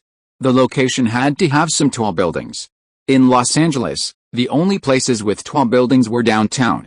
Aaron looked around and said, if that doesn't work out, we can go to New York. New York's abundance of skyscrapers made the setting perfectly suited. Phone Booth cost between $1.5 million and $2 million, with David Fincher and Nicolas Cage receiving $500,000 each. Aaron had $1 million of his own money and was planning to find a European distributor for the rest.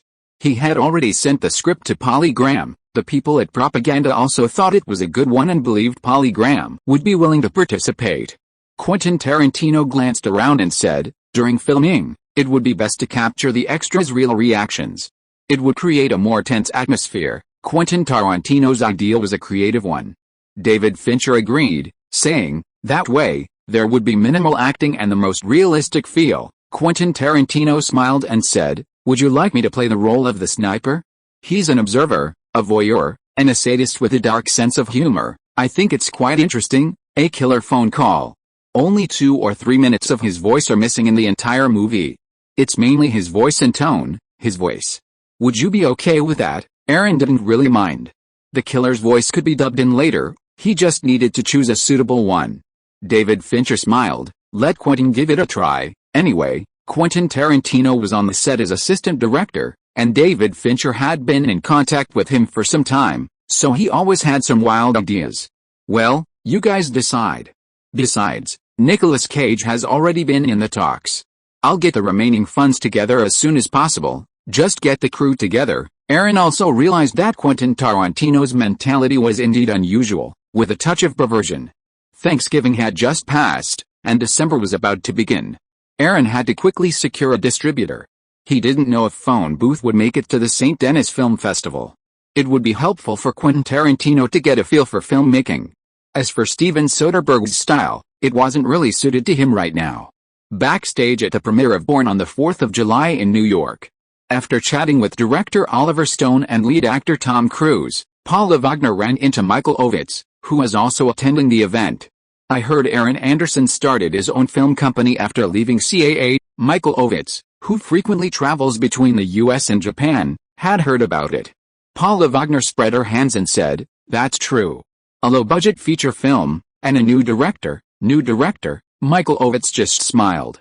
"What's Steven Soderbergh up to lately?" After Aaron Anderson's departure, Paula Wagner had assigned his talent to Paula, but everyone only cared about Steven Soderbergh. "He went to Europe a while ago, and I heard he's been staying in France." "Young man, you're so impatient. You get so cocky after a little success," Paula Wagner sighed. "He's plowing all the money he earned from CAA this year into new movies." Michael Ovitz was stunned. Using his own money to make a movie, he doesn't think that just casting some newcomer in a movie will turn it into the next Sex, Lies, and Videotape, do he? Who knows? Never mind. Young people like to strike out on their own. They take Hollywood, and filmmaking, too lightly. Michael Ovitz felt a little sorry, but Aaron Anderson's importance wasn't enough for him to dwell on. "Forget it, let's not talk about him anymore," Michael Ovitz said, knowing that Anderson had offended Warren Beatty and the others. Now that he'd left CAA, it would have been a relief for Dustin Hoffman, whom he valued. Born on the 4th of July received rave reviews at previews, and Tom's transformative performance received a lot of praise. "We should take advantage of awards season now, and start planning," Paula Wagner nodded. "We all hope Tom wins." With December approaching and the year drawing to a close, many films gearing up for awards season were released.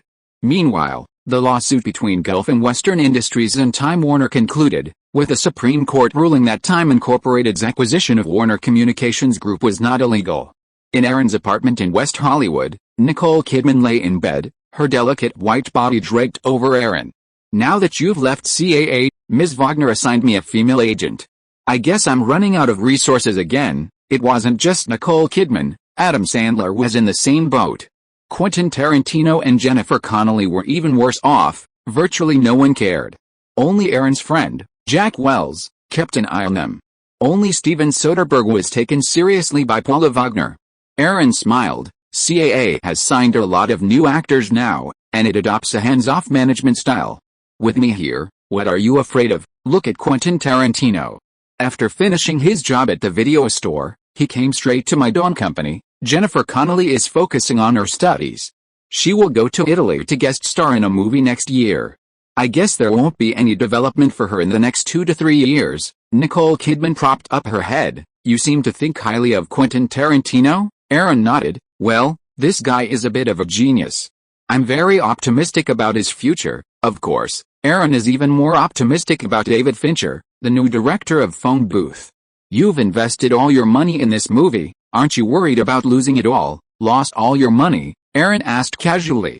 Although I've left CAA, Pretty Woman and Mutant Ninja Turtles, which are coming out next year, were both projects I worked on, especially Mutant Ninja Turtles. If it performs well after its release, Golden Harvest will make a tidy sum, and CAA will also pay me the commission from the subsequent distribution. Pretty Woman wasn't particularly relevant to him, but if it were to be a phenomenal success, how could Disney not reward him?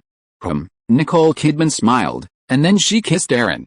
Nicole, aren't you going to sleep yet? Aaron had a meeting with Michael Kuhn of Polygram tomorrow. What? Are you feeling down? Hey, woman. Aaron rolled over, pressing down on Nicole Kidman, and a gust of wind began. Here it comes. Chapter 39 Sniper Phone Booth. In Polygram's Los Angeles office, Michael Kuhn and Aaron Anderson sat across from each other. The script for Phone Booth is very original. Are you really planning to shoot it? Aaron nodded. I've just formed Dawn Films and are planning to rent an office in Burbank. I've already found a director and actors for Phone Booth and have invested $1 million. We're still short on funds, so we're planning to use the international distribution rights in exchange for some of the funds. Michael Kuhn smiled. You're quite courageous. You're daring to use your own funds to make a movie for the first time. Aaron spread his hands. This way, I'll have control. I can have complete confidence in a movie I control. Okay, I really like the script for Phone Booth. Polygram will give you the UK distribution rights for $300,000. How about that? Aaron touched his forehead. The leading actor is Nicolas Cage, and his acting is quite good. Plus, he's from the Capital family, so he has some publicity points. He sighed. $3 million, and Polygram will give you the European distribution rights. How about that? Michael Kuhn shook his head. Polygram is originally a music company. Releasing records and films is different. We can handle the UK ourselves. We'll also be looking for agents for the rest of Europe. The budget for Phone Booth is $2 million. Aaron, you're greedy. Theaters, TV stations, videotapes. Phone Booth is definitely going to be a huge hit, Aaron said, looking at Michael Kuhn. It's much more commercially viable than Sex, Lies, and Videotape. Aaron, North America is the world's largest entertainment market. It's different, Michael Kuhn reminded him. Aaron Anderson had gained some fame in the independent film world with his discovery of Sex, Lies, and Videotape. How about this? $1.5 million for the European distribution rights. That's enough for you to make Phone Booth. That's too low. The current exchange rate for the pound to the dollar is around 1.6. 1 million pounds. That's about $1.6 million. Aaron hadn't considered how much he'd make in Europe. His main focus was North America. But Phone Booth is going to start filming soon, so I need immediate funding. Okay, happy working together. Michael Kuhn shook hands with Aaron. He could tell the script for Phone Booth was excellent, and he was sure everyone else would, too. Seeing Aaron Anderson personally invest in the film, he was even more optimistic. $1.6 million for the European distribution rights was a good deal. After signing the contract, Shu Guang quickly received the check from Polygram, and filming for Phone Booth soon began in Los Angeles. On a sparsely populated film set on Broadway in downtown Los Angeles, Nicolas Cage was in a phone booth, taking a call. David Fincher, behind the camera, was constantly monitoring the actor's facial expressions. Aaron and Quentin Tarantino stood nearby, discussing something. You mean, you didn't tell these extras around here the script? Yes, so they can react realistically when they're shot and killed, and the director agrees, Quentin Tarantino explained. Bang, a gunshot rang out, and the actor who had clashed with a male protagonist in the phone booth fell to the ground. Sure enough, the surrounding extras gasped in fear. After a moment's pause, cut, David Fincher hurried over to the cameraman. How did you do that? Did you capture it? Okay, very good. We captured a lot of the fear, the cameraman said with a smile. Aaron pursed his lips. It was a relief that these were extras, not just passers-by. A short while later, Aaron received a call from Miramax, wanting to discuss the distribution of Phone Booth. Aaron had been very busy lately, between setting up an office at Dawn Films and finding a North American distributor for Phone Booth. Not only were independent distributors like Miramax, Samuel Goldwyn, and New Line approached, but even major distributors like Columbia TriStar, Disney, and 20th Century Fox were interested. Harvey Weinstein of Miramax and Robert Shea of New Line were also interested, but they wanted to buy out the North American distribution rights, and the price was unacceptable to Aaron. That evening, at a Hollywood club, Harvey Weinstein looked at Erin Anderson and smiled. After leaving CAA, are you interested in joining Miramax? Steve Ross and Lou Wasserman are both agents. David Geffen, who recently sold Geffen Records to MCA, Music Corporation of America, for $550 million in cash and stock, is also an agent. You might become one of them. Steve Ross, current co-CEO of Time Warner, Lou Wasserman, chairman and CEO of MCA, the parent company of Universal Pictures Group. So, you still have to get into the entertainment production industry. An agent is just a transition, Erin said, unimpressed by Harvey Weinstein's words. For $1.5 million, I'll sell the North American distribution rights to Phone Booth to Miramax.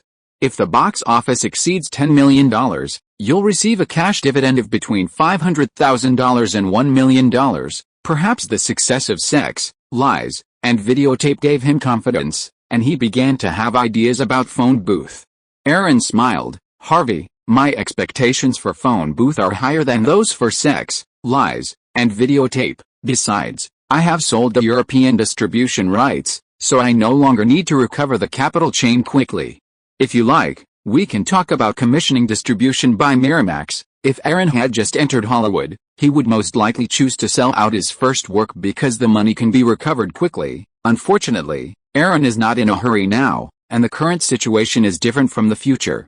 There are countless independent distribution companies and theater companies in the United States, and it will take a few years for independent film companies and theater companies to enter the merger and acquisition wave. Of course, you can entrust the distribution. It seems that you are very confident. However, Miramax will charge a 20% distribution commission. Erin held his fort and said, Harvey, Miramax is not at the level of the Big Six now, and it is not even in the first tier among independent film companies. How many publicity and promotion resources do you have at your disposal? This kind of independent film does not have any big-name directors or big-name stars, and it is not an action movie. The share that independent distributors get from theaters is estimated to be less than 50%. If you want a 20% commission, only 30% will be left for the producers, and after deducting the advertising, there will be even less left for the producers. You are a Big Six distributor, and the film will be released in hundreds or thousands of theaters. Erin is willing to pay a 20% distribution commission. How about this? Let's discuss it after the filming is completed and we have seen the finished film. Miramax, there is really no sincerity. Chapter 40, Decadent Handsome Guy. Phone Booth was a simple filming project. After selling the European distribution rights, Erin's focus was on the American and Japanese markets. With Christmas approaching, Los Angeles was abuzz with festive cheer. Meanwhile, Sony, having recently acquired Columbia TriStar and formed Sony Pictures Entertainment, poached Batman producers Peter Guber and John Peters from Warner Brothers as co-CEOs. Taking advantage of the recent loss-up between Paramount and Time Warner, Sony was tricked into poaching these talent. On the set of Phone Booth in downtown Los Angeles, Nicolas Cage finished a scene to close. Nicole Kidman and Adam Sandler both made cameo appearances, especially Adam Sandler, who played a cop with a significant role. That was shot so fast, less than 20 days. Nicole Kidman was new to such a unique script. We have 2 days left to shoot the exterior scenes. The Phone Booth scenes are almost finished, Erin said, looking at Nicolas Cage. He truly felt that this guy had acting talent. Which distributor are you looking for? Erin shook his head. We haven't decided yet. Miramax and New Line are both interested, but I'd like to hold a screening after the film is finished. Erin's idea was definitely to attract the attention of a major distributor. After all, Phone Booth had a last resort, Heritage Entertainment, which had partnered with Propaganda. That evening, Erin took everyone to a Hollywood nightclub. From the director to the actors, everyone was under 30. The sound of dance music, rock, and electronic music created a wave of excitement that overwhelmed the audience. Under the dazzling neon lights, dancers in gorgeous costumes performed energetically on the dance floor. The smell of alcohol, hormones, and psychedelics filled the air. Erin sat on the sofa, sipping tequila, and watched the frenzy of the crowd. Erin, do you feel any regret for bringing me here? Nicole Kidman sat next to Erin and kissed the man with a smile. Why should you regret it? We originally let them come here to relax. There are so many young, beautiful and sexy women in the nightclub. Don't you think it's a pity? Erin smiled and hugged Nicole Kidman in his arms. With you here, Why would I be attracted to other women here? Looks, figure, don't you have confidence in yourself? Nicole Kidman kissed Aaron, and then thought of something and said, by the way, I heard from director David Lynch that Wild at Heart has been invited to participate in next year's Cannes Film Festival. What do you think? Can it win an award? Aaron nodded, it's very likely. Director David Lynch's works have a high reputation in the literary and arts circles. France is the center of European films, which is very consistent with his work type. Moreover, Director Lynch's works are all supported by European funds. Speaking of which, David Lynch's works are more popular in Europe than in the United States, and the commerciality of Hollywood is obvious to all. No film nominated for Best Picture at the Oscars had a low box office, until Catherine Bigelow's The Hurt Locker broke that record. With a box office of over $10 million, The Hurt Locker set a new record for the lowest grossing Best Picture. This was primarily because it was a purely American political tribute, and at a time when women's rights were rising, Hollywood needed a Best Female Director. Aaron, Nicole, let me introduce you to two friends. Then, Nicolas Cage appeared out of nowhere, bringing with him the couple Johnny Depp and Winona Ryder. Nicolas Cage and Johnny Depp had known each other for a long time. While Nicolas Cage came from a more privileged background and achieved fame much earlier, Johnny Depp only rose to fame in the past 2 years with the TV series 22 Jump Street. Good evening. Following Nicolas Cage's introductions, the group sat down and drank together. Depp, Aaron was the most powerful young agent at CAA, but unfortunately, he left. Now he has opened a film company, and the first film he will produce is Phone Booth, which we are currently filming. After hearing what Nicolas Cage said, Johnny Depp was also surprised. Such a young boss of a film company. Aaron smiled. It's just a low-budget thriller, trying to be a producer. Ah, Aaron, you left CAA, Winona Ryder asked in surprise. Some time ago, the other party took Jennifer Connelly to the crew of The Godfather Part 3 for an audition. Yet, he left not long ago, Aaron said, looking at Winona Ryder with some confusion.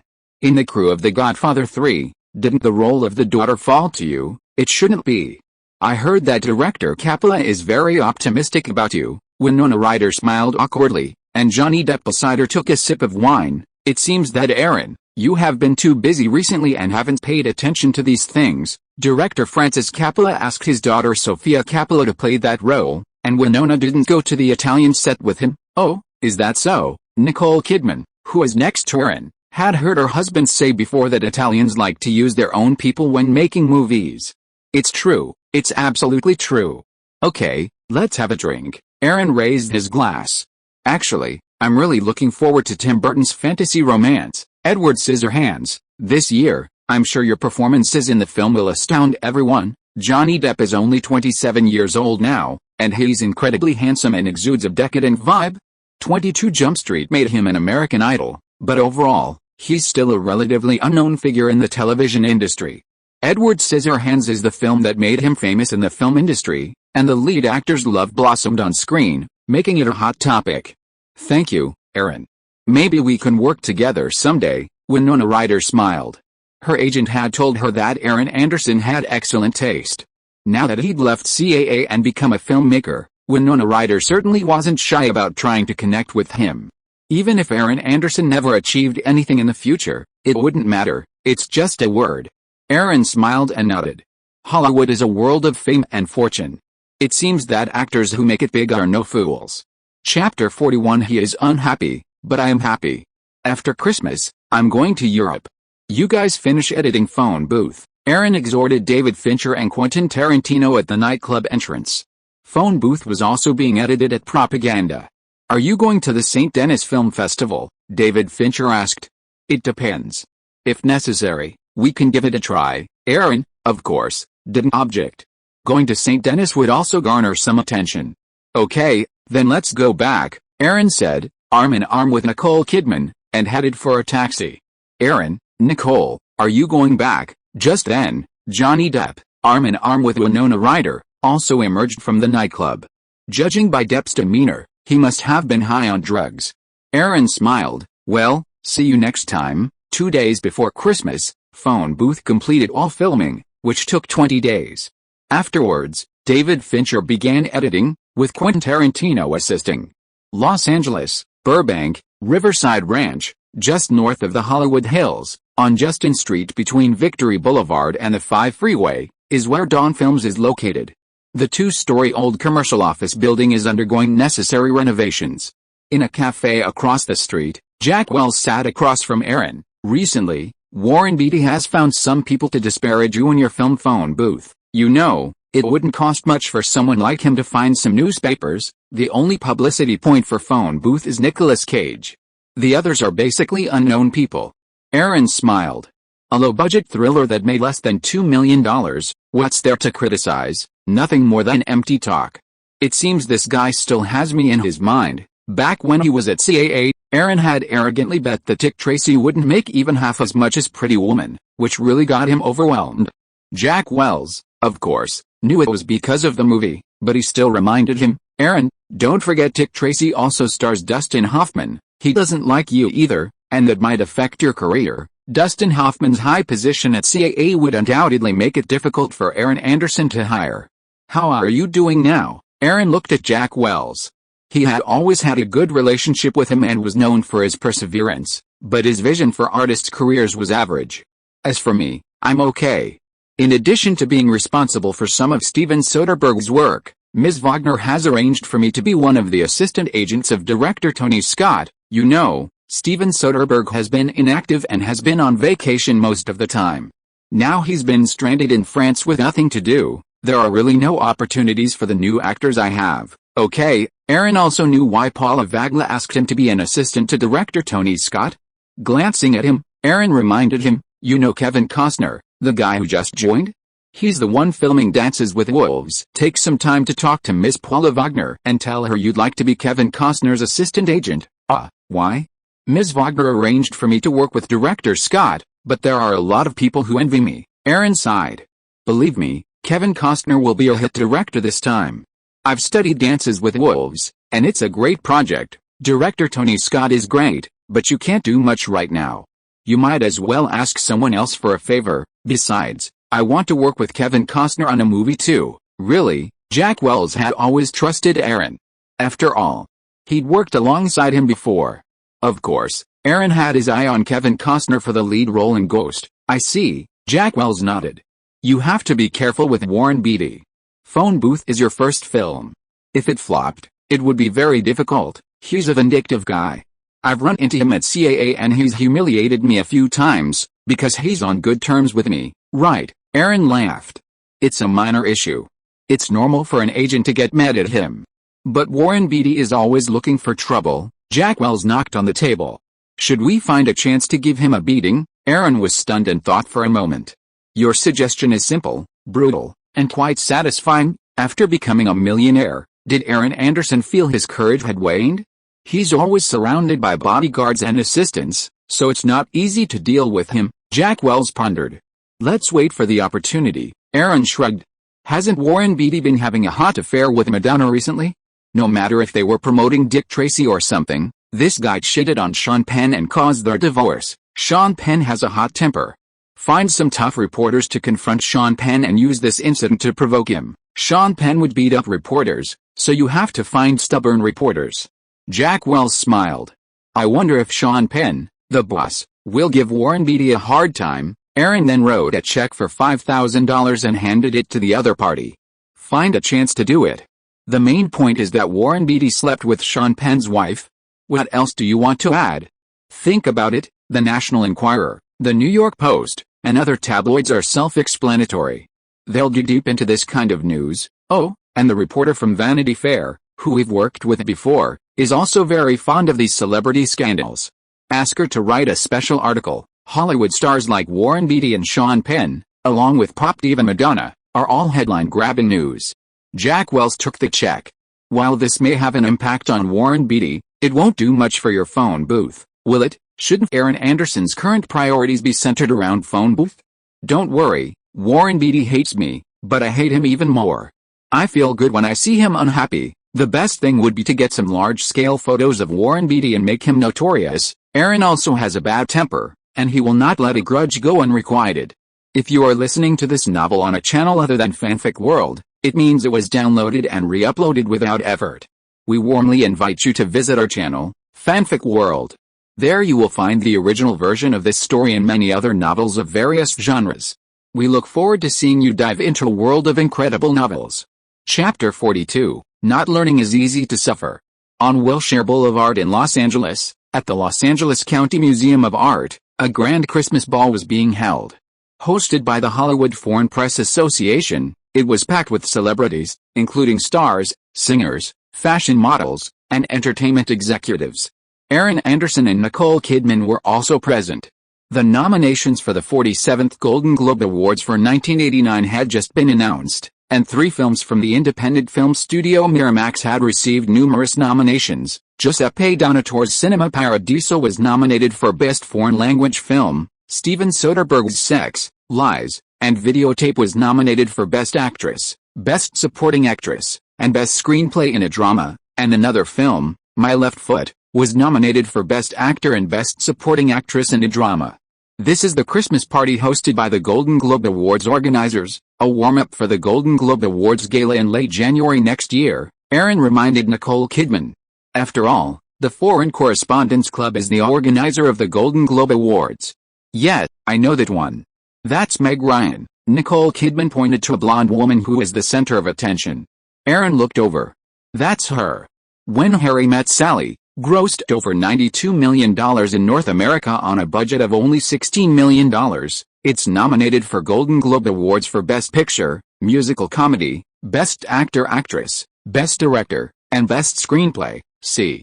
That's what overnight success looks like. Meg Ryan's blonde hair, blue eyes, and sweet smile have captivated everyone, earning her the nickname Hollywood's sweetheart. Aaron then glanced at Julia Roberts, who was nominated for Best Supporting Actress for her role in Steel Magnolias. Thinking of the excitement surrounding the release of Pretty Woman next spring, Aaron felt sorry for CAA. Richard Lovett's move to ICM was primarily due to Warren Beatty. Nicole Kidman whispered, Aaron, I saw director Peter Weir. I met him before when I was in Australia, then go say hello. His film, Dead Poets Society, was nominated for Best Picture, Best Actor, Best Director, and Best Screenplay in the Drama category.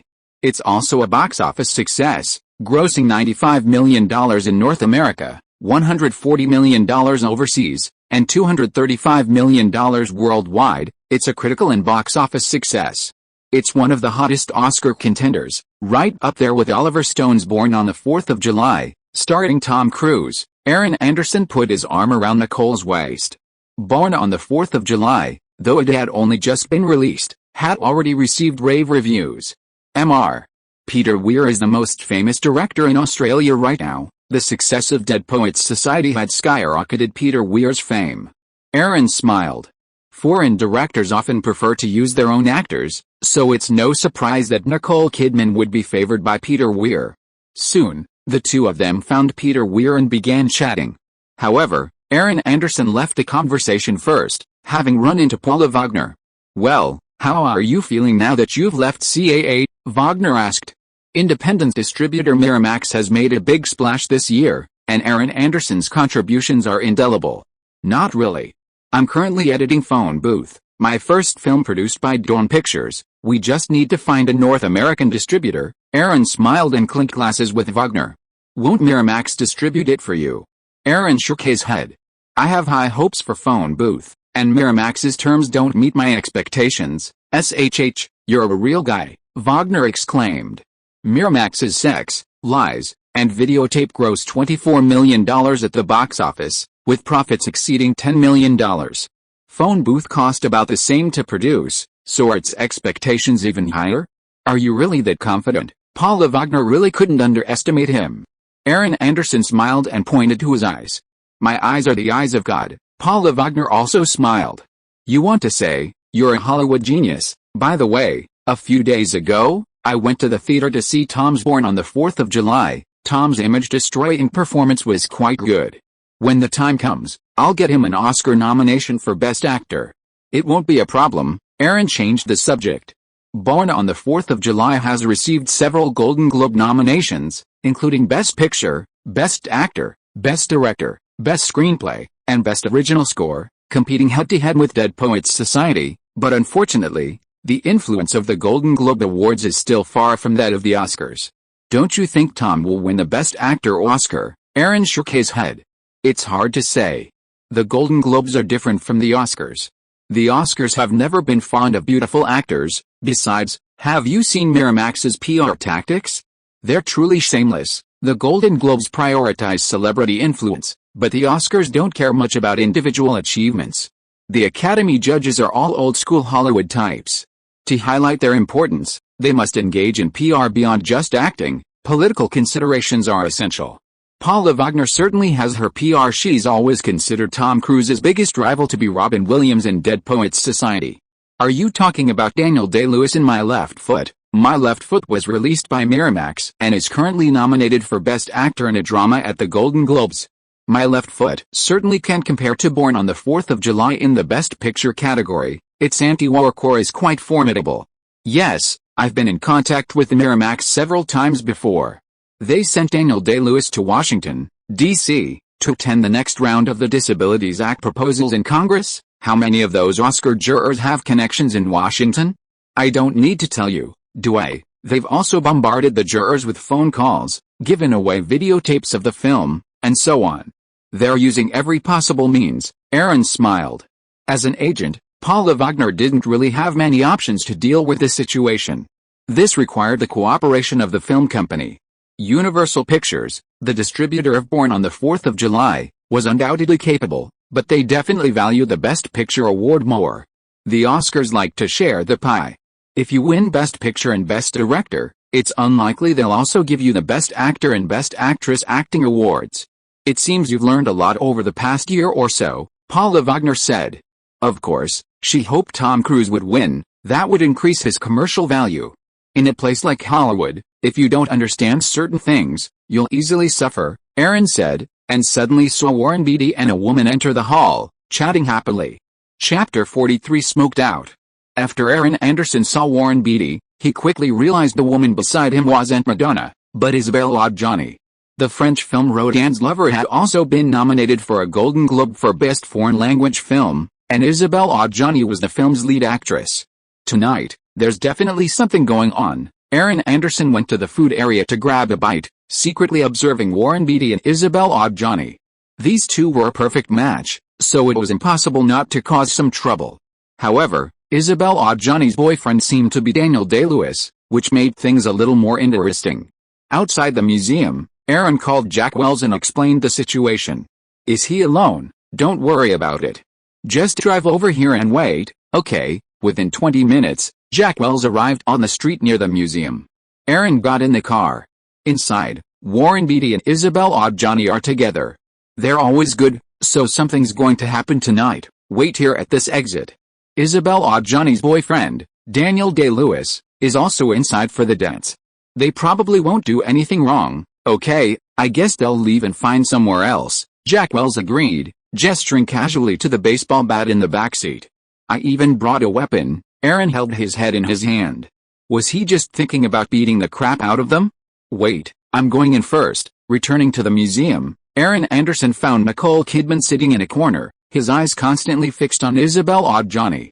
She was with Daniel Day-Lewis, so he just had to keep an eye on her. Where were you just now? I didn't see you. Nicole Kidman didn't know anyone. She'd been here tonight at Aaron's invitation. Aaron smiled and hugged the girl. I just stepped out for a bit. By the way, how was your chat with director Peter Weir? We're getting ready to shoot a feature film, a European-American co-production, a romantic drama called Green Card starring French actor Gerard Depardieu and Hollywood actress Andie MacDowell. Andie MacDowell is the heroine of Sex, Lies, and Videotape. Gerard Depardieu is currently France's hottest comedy star, the Cyrano de Bergerac. Don't worry, there's no need to envy me. Wait until I develop my new film and help you become famous. Wild at Heart comes out next year, and you'll also gain some fame in the art world. Aaron was saying this when he suddenly noticed Isabelle Adjani and Daniel Day-Lewis separate, seemingly leaving the party. Honey, come with me. Aaron pulled Nicole to the corner of the second-floor balcony, where they could see the museum exit. Aaron, Nicole Kidman leaned against a balcony with a man's arms around her. What do you want to do now? Something interesting? Aaron smiled, and hugged Nicole and kissed her, his eyes fixed on the exit. Nicole Kidman also understood, and took the initiative to kiss Aaron. What bad things are you doing now? Sure enough, Isabel Adjani and Warren Beatty got into a black Cadillac together. Aaron immediately called Jack Wells, who was at the intersection outside, and told him the car model and color. Don't lose them, there are only 2 of them, and no bodyguards. Aaron's action stunned Nicole Kidman in his arms. Are you playing the spy game in the movies? No, it's Warren Beatty and French actress Isabel Adjani who are going to do something, and you know this old guy doesn't get along with me. This time, teach him a lesson. Let's go. Let's leave too.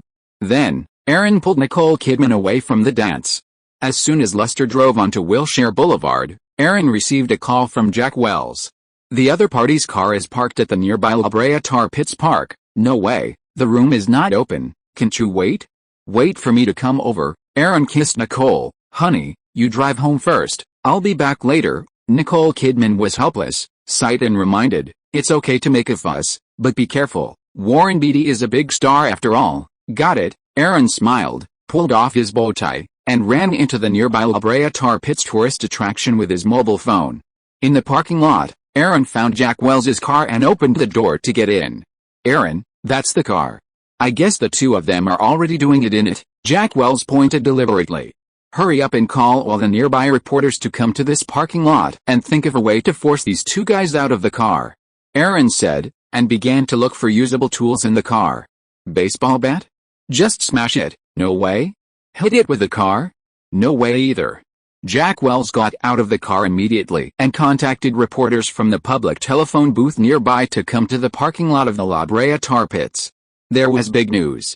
Aaron saw the magazines and newspapers in the car and immediately had an idea. Smoke it out directly. Wine, bring it out. Aaron picked up a few newspapers and asked Jack Wells for wine. Jack Wells was a little puzzled after finishing the call, but still took out a small bottle of whiskey and handed it to Aaron. What are you doing? The 2 people inside are probably not wearing clothes. Let's burn these newspapers under their car. Aaron, you are really a genius. I saw it a long time ago. They're all young people. Jack Wells has always wanted to beat up Warren Beatty. Unfortunately, he's a big star and there is no chance. Now there is a better way. Of course he was excited. After making a plan, the 2 immediately sprinkled the wine on the newspaper and tiptoed to the car in front that was doing business. We have to be quick, otherwise, Warren Beatty will be done directly, Aaron muttered in his heart. The 2 looked at each other, took out a lighter and ignited a newspaper stained with wine, stuffed it directly under the car, and quickly returned to their own car. Then, he stepped on the accelerator and left the parking lot. When Warren Beatty Isabel Adjani was doing things in the car, she suddenly smelled smoke, and then the car began to be filled with thick smoke. Shit, is the car on fire? Warren Beatty and Isabel Adjani exclaimed as they opened the car door. Isabel Adjani, half-dressed, ran away first, shouting. She looked stunning, but she didn't care. Warren Beatty, shirtless and with his pants pulled down to his ankles, was in a terrible situation. He tripped after getting out of the car and had to crawl away using his hands and feet to get away from the car. Click, click, click, flashbulbs shone directly at them. The first reporters to arrive were like sharks smelling blood, snapping away.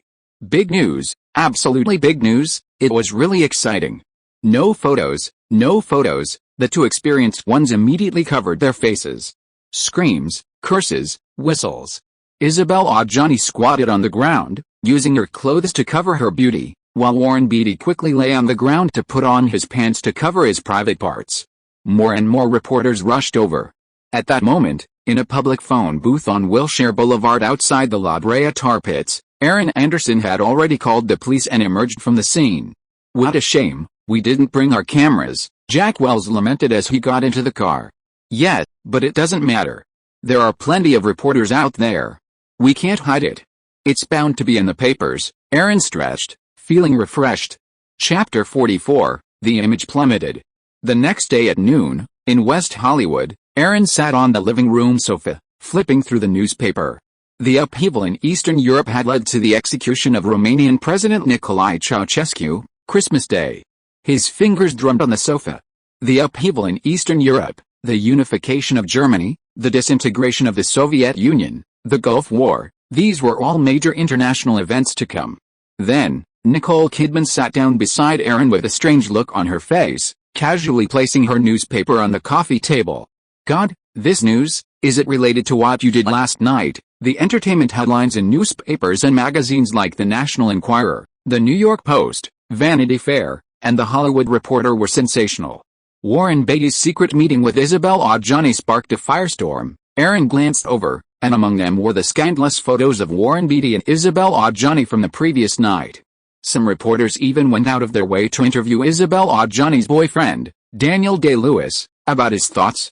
Hollywood stars really know how to have fun. Isabel Adjani flew back to France directly today, and the incident of her having an affair with Warren Beatty on the set of Magic City 2 years ago was also dug up. Seeing Aaron's expression, Nicole Kidman guessed, "Will there be trouble?" "What trouble?" Aaron smiled. "We went home last night after the Christmas dance, and we just stayed up a little late." Nicole Kidman patted Aaron. "No wonder you were so excited when you got home last night, doing all sorts of things." "Well, it's because you're so charming. My first movie, Phone Booth, has successfully wrapped filming." "Shouldn't I be excited?" Aaron said, hugging Nicole Kidman to his arms and smiling. "But you were also very crazy and cooperative last night." Nicole Kidman sat on Aaron's lap, her arms around the man's neck, and put her mouth to Aaron's ear and bit it. "So that you don't have the energy to use on other women when you go to Italy." "Hey, I'm doing this for the movie and for the European capital support," Aaron explained. CAA headquarters. Jack Wells left the company building and went outside to call Aaron Anderson. It was a success this time. Now Warren Beatty's agent is trying hard to save his image, but it seems to be of little use. The newspapers captured Warren Beatty's ugly appearance too clearly, and too many newspapers reprinted it. Mr. Ovitz is very angry. Sean Penn accepted an interview with Vanity Fair today, and he also mocked Warren Beatty, calling him a Sharpay who is always in heat. Warren Beatty's reputation has fallen to the bottom, and it will definitely have a great impact on the movie Dick Tracy that will be released this summer. In West Hollywood, Aaron leaned on the sofa, stroking the delicate body of Nicole Kidman who was leaning in his arms, and listened to the voice on the phone, and couldn't help but smile. "Great. Then have someone bring up the bet between Pretty Woman and Dick Tracy in the newspapers. I'm sure Richard Lovett will take advantage of the situation and make Julia Roberts confront the bet head-on. Not only can he vent his anger, but it will also promote Pretty Woman. Julia Roberts is the heroine after all. After all, wasn't Richard Lovett's departure from CAA due to pressure from CAA? As for Dick Tracy, regardless of whether it's rescheduled, with director and lead actor Warren Beatty's current image, Disney should consider how to recover its losses from Dick Tracy. By the way, you should become Kevin Costner's assistant agent as soon as possible. Don't forget, I got it. Don't worry. It doesn't matter to me who I'm an assistant to. Since you're so optimistic about Kevin Costner, I definitely trust you." After hanging up, Aaron seemed to think of another film Orion was preparing to shoot, The Famous Silence of the Lambs, starring the cannibal Hannibal, a tough character from the horror IP. "By then, you should rush back to attend the St. Denis Film Festival, right?" Nicole Kidman, who was in his arms, said after seeing Aaron put down the phone.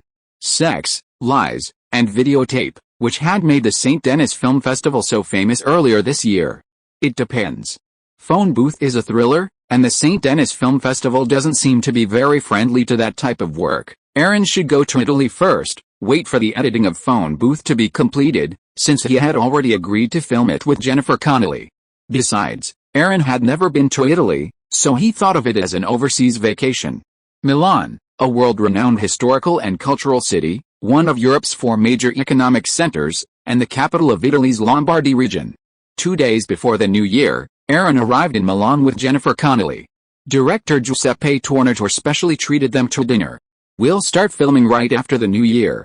We won't have many scenes, so we'll be done in 2 weeks at most." "No problem, I've already prepared for that at school," said Jennifer Connelly, who plays the protagonist's youngest daughter, a fashion model facing setbacks. Aaron and Giuseppe Tornatore clinked their glasses. Cinema Paradiso has a good chance of winning the Golden Globe for Best Foreign Language Film. By then, filming in Milan will be finished, so we can go. "Yeah, I'll go," said Giuseppe Tornatore, knowing that Cinema Paradiso was nominated for a Golden Globe, but he's certainly been busy filming A Family Trip. Aaron smiled. "If the Golden Globe Awards are nothing, you still have to promote it at the Oscars in March.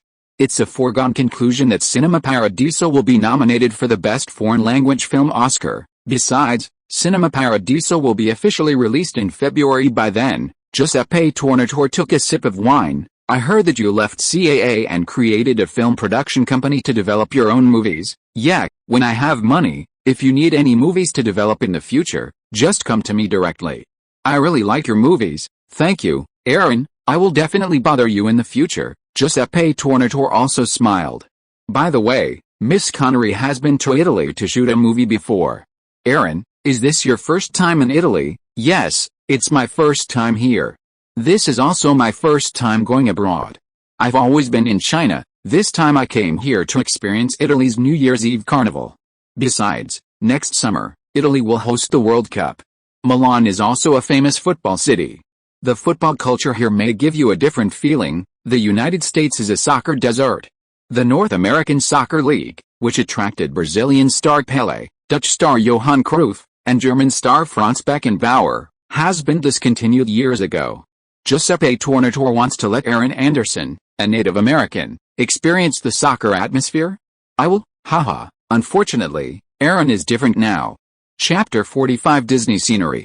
Milan, as a fashion capital, has given birth to many internationally renowned luxury brands. With the U.S. economy in a slump, Japan is now the primary buyer of luxury goods. Jennifer Connelly took Aaron on a tour around Milan Cathedral, warning him, "There are a lot of thieves here, so we have to be careful." Aaron wrapped his coat around him, tugged at his scarf, and said with a smile, "If they dare to steal my wallet, I'll make them feel the wrath of God. I used to live in Koreatown in Los Angeles, and I've been mugged quite a few times." Jennifer Connelly took Aaron's arm and said, "Let's go in and take a look." Milan Cathedral is one of the largest Gothic cathedrals in the world, second only to St. Peter's Basilica in the Vatican. It has a rich history, superb architecture, and a profound significance in Catholicism. Aaron curled his lips. He really had no interest in it. The Milan Cathedral was indeed magnificent, with many historical sites and famous designs, but Aaron was truly unimpressed, treating it as just a companion for Jennifer Connelly. With the arrival of 1990, the international landscape continued to undergo significant changes, and Japanese conglomerates intensified their acquisitions of overseas assets. Following Sony's acquisition of Hollywood's Columbia TriStar, Panasonic, with the assistance of CAA, began acquiring Universal's parent company, MCA. At the same time, Hollywood's globalized business model, featuring new high-concept blockbusters with large budgets, prominent directors, prominent stars, gripping storylines, immersive visual effects, and top-tier audio-visual experiences, began to be marketed. Hollywood, led by the lavish Carlock Films, partnered with James Cameron and Arnold Schwarzenegger to invest over $100 million in the sequel to Terminator 2, Judgment Day. After spending 2 weeks in Milan, Italy, and finishing filming her scenes for the trip, Jennifer Connelly returned to the United States with Aaron to resume school. They were accompanied by director Giuseppe Tornatore, who is attending the Golden Globe Awards. In the simple offices of Dawn Films in Burbank, Aaron Anderson, Quentin Tarantino, and David Fincher were discussing the film phone booth. "David, it's a great film. I've sent copies to several distributors. I hope someone takes notice." Aaron really didn't want to undersell it to New Line or Miramax. "I understand," David Fincher said. This was his first time directing a film, so of course he wanted it to be released in theaters. The total budget for Phone Booth was $1.75 million, which was certainly not high, but he was confident in the film. "No news from Disney?" Aaron asked. Their upcoming release, Dick Tracy, was already plagued by the Warren Beatty scandal. Quentin Tarantino shook his head. No response. Aaron leaned back in his chair. Disney had great results last year. The sci-fi comedy Honey, I Shrunk the Kids grossed $130 million in North America and $90 million overseas, for a total of $220 million worldwide. The critically acclaimed drama Dead Poets Society grossed $95 million in North America and $140 million overseas, for a total of $235 million worldwide. The classic animated feature The Little Mermaid grossed $110 million in North America and $100 million overseas, for a total of $210 million worldwide. The critical and box office success of The Little Mermaid in particular propelled Disney's 2D hand-drawn animation into a new era, ushering in the era of high-grossing animated feature films. Under the leadership of Michael Eisner and Jeffrey Katzenberg, Disney's market capitalization has grown from $2 billion a few years ago to over $13 billion today in less than 5 years. However, The upcoming spring release of Pretty Woman will further elevate Jeffrey Katzenberg's position at Disney. Phone Booth, a film with a budget of less than $2 million, likely wouldn't even appear on Jeffrey Katzenberg's desk report. On the evening of January 20th, the 47th Golden Globe Awards were held at the Beverly Hills Hilton Hotel in Los Angeles. The Golden Globe Awards ceremony took the form of a gala dinner, with guests gathered around tables in the lobby to enjoy drinks and the awards ceremony. Aaron had an invitation from Miramax and brought along the stunning Nicole Kidman, as it was their first time attending the event. They sat in the center of the hall with the crew of the war film Glory. The film tells the story of a black regiment led by a white officer and their heroic battles at the Battle of Charleston during the American Civil War. The director was 36-year-old Edward Zwick, the lead actor was Matthew Broderick, and the cast included Denzel Washington, Morgan Freeman, and others. Hello, I'm Aaron Anderson. I'm talking about Zwick's Glory. It's fantastic. Aaron Anderson immediately struck up a conversation with Edward Zwick, who was sitting next to him.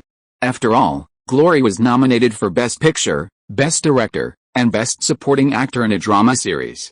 Thank you, Aaron. I'm surprised to meet you here. I met director Steven Soderbergh before, and he mentioned you. He said you have a great eye for cinema, Edward Zwick said with a smile. Aaron clinked his glasses with him. We could work together someday. I'm currently developing my own film. Edward Zwick's previous drama was a romance, winning an Emmy Award for Outstanding Drama Series. His own previous work has also been romantic stories. Oh, Aaron, do you have a project? Yes, a romantic drama. If you're available, I could give you the script. Aaron's ghost is a perfect fit for Edward Zwick's role. Edward Zwick nodded. It's just the promotion for Glory. I haven't found a suitable new project yet. Aaron smiled. I'll send you the script when the time comes. Okay. As the awards ceremony progressed, Disney's animated feature film The Little Mermaid won Best Original Score and Best Original Song. Born on the 4th of July won Best Screenplay. Okay, now the Best Supporting Actress award goes to Julia Roberts from Steel Magnolias. Aaron and Nicole Kidman applauded. The next award to be presented was Best Supporting Actor. Denzel Washington, a black actor from the Glory cast who was sitting at the same table, was nominated. At 36, Washington wasn't a big name yet. Aaron's eyes flickered to Morgan Freeman at the next table. He had a supporting role in Glory, but he was nominated for Best Actor in a Musical or Comedy for Driving Miss Daisy. Not long after, the Best Supporting Actor winner was announced, and it was none other than Denzel Washington, who starred in Glory and was sitting next to him. Aaron and Nicole Kidman moved aside to congratulate each other. Congratulations. Thank you, Aaron, you guessed right. Nicole Kidman chuckled softly. Aaron curled his lips. Well, that's what I always say to nominees. Chapter 46 Romance Film Director.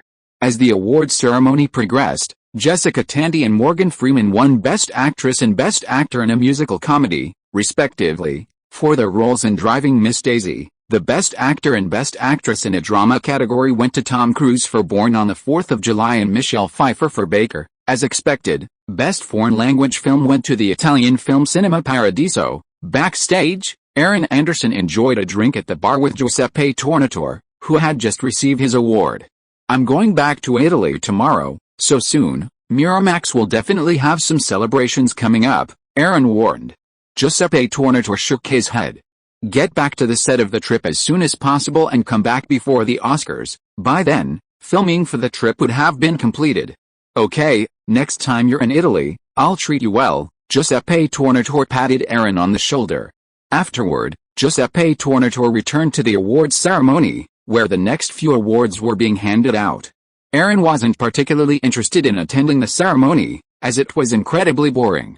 However, the Golden Globes were much more enjoyable. Aaron hadn't personally experienced the Oscars, but he'd heard from television and newspapers that sitting there for hours couldn't be easy. After the ceremony, he'd just go home with Nicole Kidman. Thinking about this, Aaron went to the restroom. On the way, he ran into Bruce Willis and Demi Moore. Like Denzel Washington, Bruce Willis was a late bloomer. He'd been in the theater industry for years, often playing minor roles in films. 2 years earlier, in Die Hard, he'd shot to fame, becoming one of Hollywood's toughest men. Entering the restroom, Aaron sniffed. A strong odor of marijuana filled the air. There must be someone in that stall, desperately seeking a high. After finishing his shower, just as he was about to head for the shower, The stall was pushed open and a somewhat shaky figure emerged. Their eyes met, and Aaron recognized a person. "Good evening, Mr. Downey." Sure enough, the person emerging from the stall was none other than Robert Downey Jr., the second-generation Hollywood star. Robert Downey Jr. rubbed his face, regaining his composure. "Well, good evening, would you like one?" He pulled out a specially made cigarette. Aaron shook his head and smiled. "Thanks, I'll be busy later." Robert Downey Jr. said nothing, gestured, and walked away. Aaron had no desire to associate with a Hollywood powerhouse like this. As the film festival drew to a close, Driving Miss Daisy won Best Picture, Musical Comedy. Born on the 4th of July took home the grand prize, winning Best Picture, Drama, and Best Director, and veteran Hollywood actress Audrey Hepburn finally received the Cecil B. DeMille Award for Lifetime Achievement at the Golden Globe Awards. Outside the Beverly Hills Hilton, Aaron and Nicole Kidman were about to leave when they ran into Steven Soderbergh. "Aaron, are you really leaving CAA?" "Yeah, that's true." "What about you, staying abroad all this time?" Steven Soderbergh said helplessly. "I'm a little lost right now. I don't have any suitable projects." Sex, Lies, and Videotape was going to be competing in awards ceremonies like the BAFTAs and the French Kazers, all aimed at increasing its profile. "You're still young, so if there are any projects, you can start preparing them and gain experience." Nicole Kidman, standing by, smiled. "If you find a suitable role, you can contact me." Steven Soderbergh nodded. "I'll consider it, don't worry." "Okay, we're leaving," Aaron said, embracing Nicole Kidman and waving. Sex, Lies, and Videotape was unique among independent films and quite good, but it wouldn't be a success at the Golden Globes or Oscars. Independent films need a work that breaks the mold. Box office revenue is the most direct indicator of a film's influence. Independent films today lack the capital to compete with major studios. They'll have to wait until Disney acquires Miramax, leveraging Disney's resources and Miramax's PR prowess. After getting into the car, Nicole Kidman glanced at Aaron Anderson, standing beside her. "Does Steven Soderbergh really have no projects?" Aaron started the car and casually asked, "How could he? He's the winner of the Palme d'Or at Cannes. After all, I've negotiated a few projects for him, but Steven's demands exceeded the producer's expectations, and we couldn't agree on anything." "Well, as the youngest Palme d'Or winner, his requirements are probably quite high." Nicole Kidman understood. "So, he decides on the projects himself." Unfortunately, the success of Sex, Lies, and Videotape was only modest. Hollywood is a commercial society, where box office revenue outweighs awards. While European arthouse films have always scorned Hollywood commercials, Hollywood itself is dismissive of all foreign films. The United States has the largest film market and the most comprehensive film industry, that's undeniable. Without Hollywood, there's no international influence.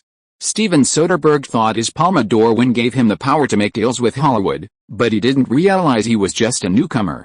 Sex, Lies, and Videotape only grossed $24 million, leaving him with little leverage. Young people still don't understand the cruelty of Hollywood. That evening, Nicole Kidman, sweating profusely, slumped in Aaron's arms. "Honey, are you thinking of asking director Edward Zwick to direct your film, Ghost?" Aaron rested his head on his hands. "Yeah, he's perfect for that genre." Actually, Aaron had also considered Rob Reiner, the director of When Harry Met Sally, and Gail Marshall, the director of Pretty Woman. However, both of these directors were established, equally suited to romantic dramas, but their prices were considerably higher.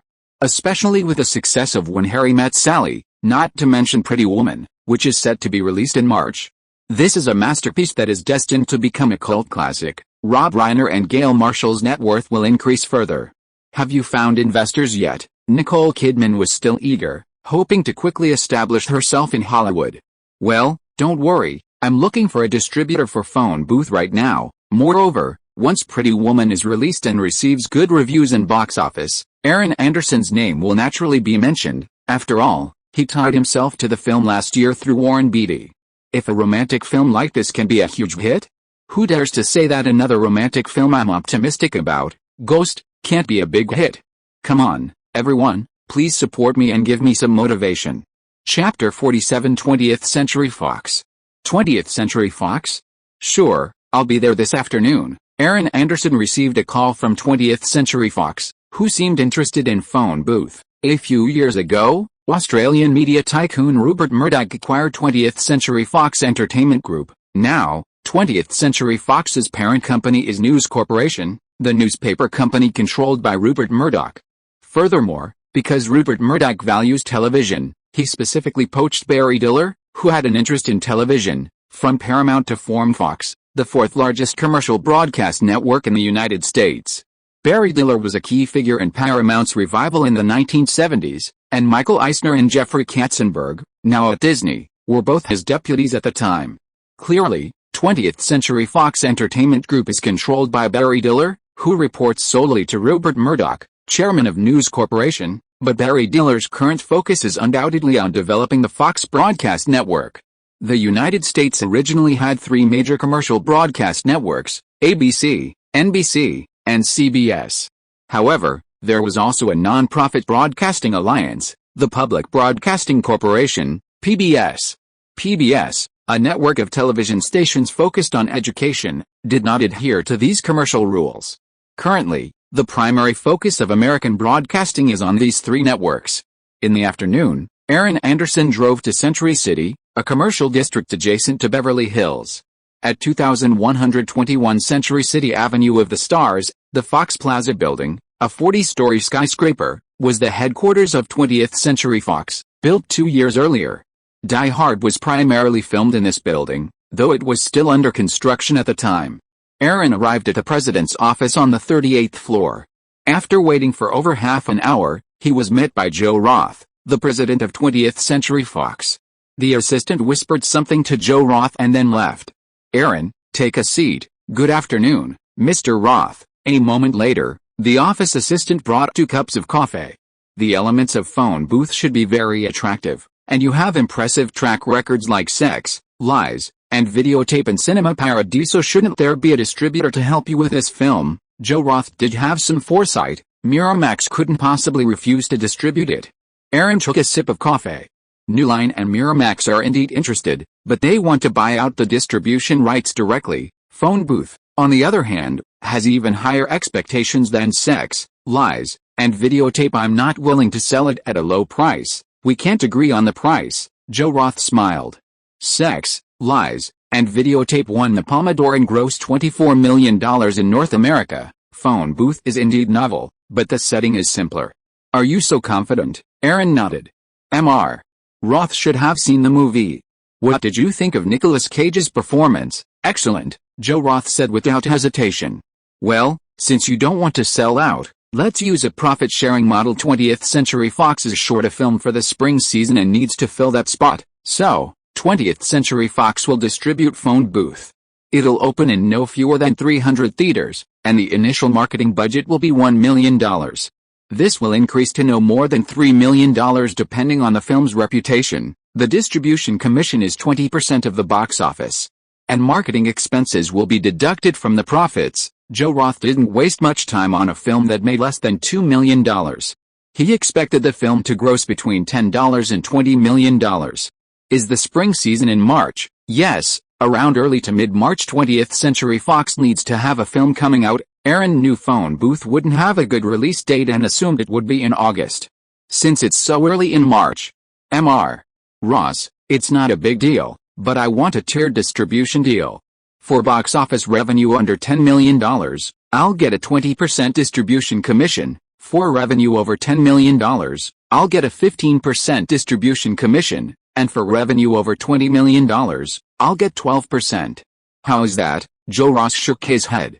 "For revenue under $15 million, it's 20%, and for revenue over $15 million, it's 18%. For revenue over $30 million, it's 16%. Furthermore, 20th Century Fox must have the right of first refusal to purchase the film's videotapes and television broadcasts. That's the final condition." "Agree, and we can sign the contract today." Aaron was about to say something, but then he shut up and nodded. With News Corporation backing them, 20th Century Fox was absolutely trustworthy when it came to publicity. That afternoon, Aaron Anderson found the lawyer who had registered Dawn Pictures for him and came to the Fox Plaza building to sign the contract. Besides specifying the tiered distribution based on box office revenue, the contract also required details on the number of theaters to be opened, the amount of television advertising aired, and the number of newspapers and posters. It could be millions of dollars in profit, so it's better to be careful. That's what entertainment lawyers in Los Angeles do. Not bad, Aaron. Your company has only been open for 3 months, and your first movie is about to be released. The lawyer and Aaron Anderson left the Fox Plaza building together. The sun was already setting. Not bad, Aaron Anderson looked at the lawyer next to him. His name was Daniel Williams. He graduated from Columbia Law School and stayed there to teach for several years. By the way, didn't you have a very beautiful female assistant with you last time? Why didn't you bring her with you? Daniel Williams opened a small Williams law firm in Los Angeles last year. The person who received Aaron last time was a young woman. Daniel Williams smiled. You're young and handsome, and you're not short of money these days. There are so many beautiful women in Hollywood, aren't they enough for you to woo? That's my student. She's still studying at Columbia Law School. She was just here to help last time. Soon. She'll come over for an internship during spring break in March. But she won't graduate until next year, so you'll have to figure it out, Daniel Williams explained with a smile. He knew Aaron Anderson, too. He'd already made $1 million in his first year at CAA. Even though he didn't go to college, his rapid rise in Hollywood couldn't have been easy. Developing a long-term client was essential. I see, Aaron asked casually, just to chat? Bye, Daniel. Aaron had signed a distribution contract with 20th Century Fox. Time to celebrate. Chapter 48. I think there is something going on. Because Phone Booth was scheduled by 20th Century Fox as a fill-in for the spring season, Aaron knew they wouldn't take it seriously. With only a month until its release, Aaron still had to have Nicolas Cage cooperate with 20th Century Fox in promotional efforts. He was the film's sole source of publicity. With the Oscars approaching, the Directors Guild, Writers Guild, and British Academy Film Awards, which serve as bellwethers for Hollywood, would all be held. Aaron Anderson, thanks to his work on Phone Booth, also joined the Hollywood Film and Television Producers Alliance. Coincidentally, this year the Producers Guild will also hold its inaugural Producers Guild Awards. The only major Hollywood union missing the Screen Actors Guild Awards, but that shouldn't be far behind. At the Wiltern Theater on Santa Monica Boulevard in Hollywood, 20th Century Fox held a preview of Phone Booth. Aaron and director David Fincher sat in the audience, chatting quietly.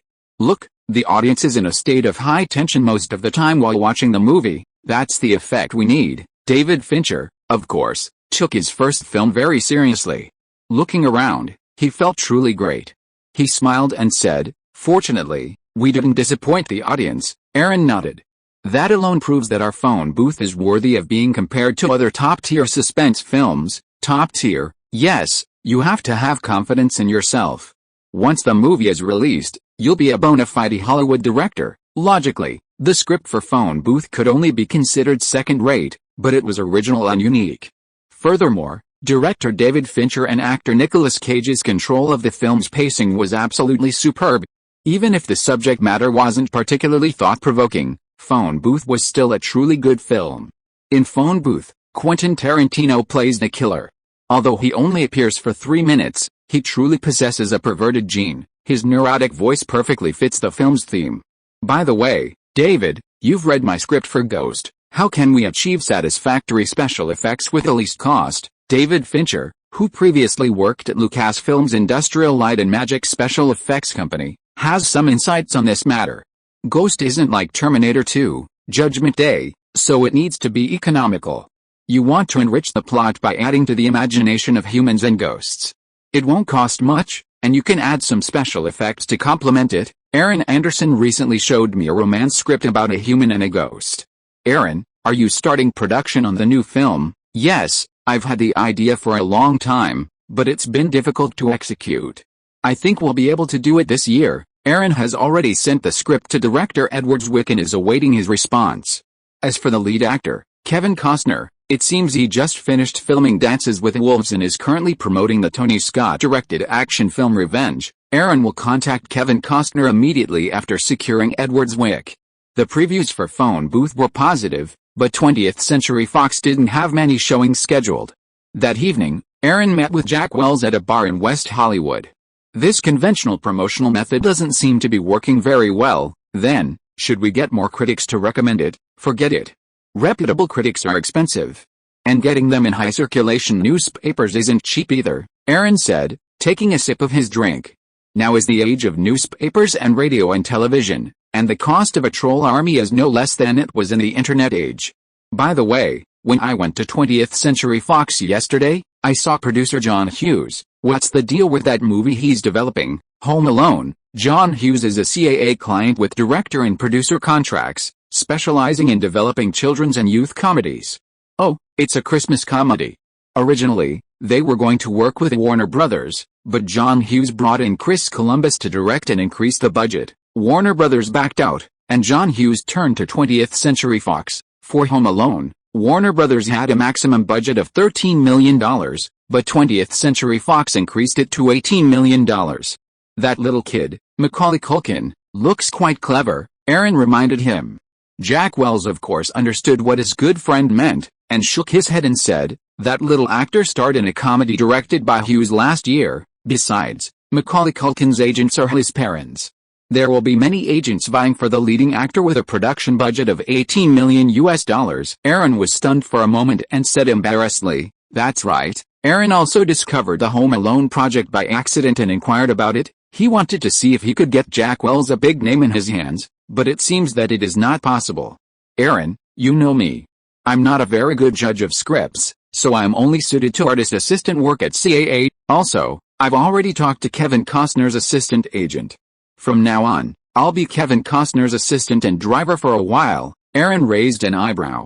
Do you want to be his bodyguard as well, a non-professional bodyguard, just like our old jobs? Earlier, Aaron worked as an assistant to Paula Wagner, which was a bit of a protection, but she wasn't a star after all, so Aaron's job was mainly as an assistant and driver.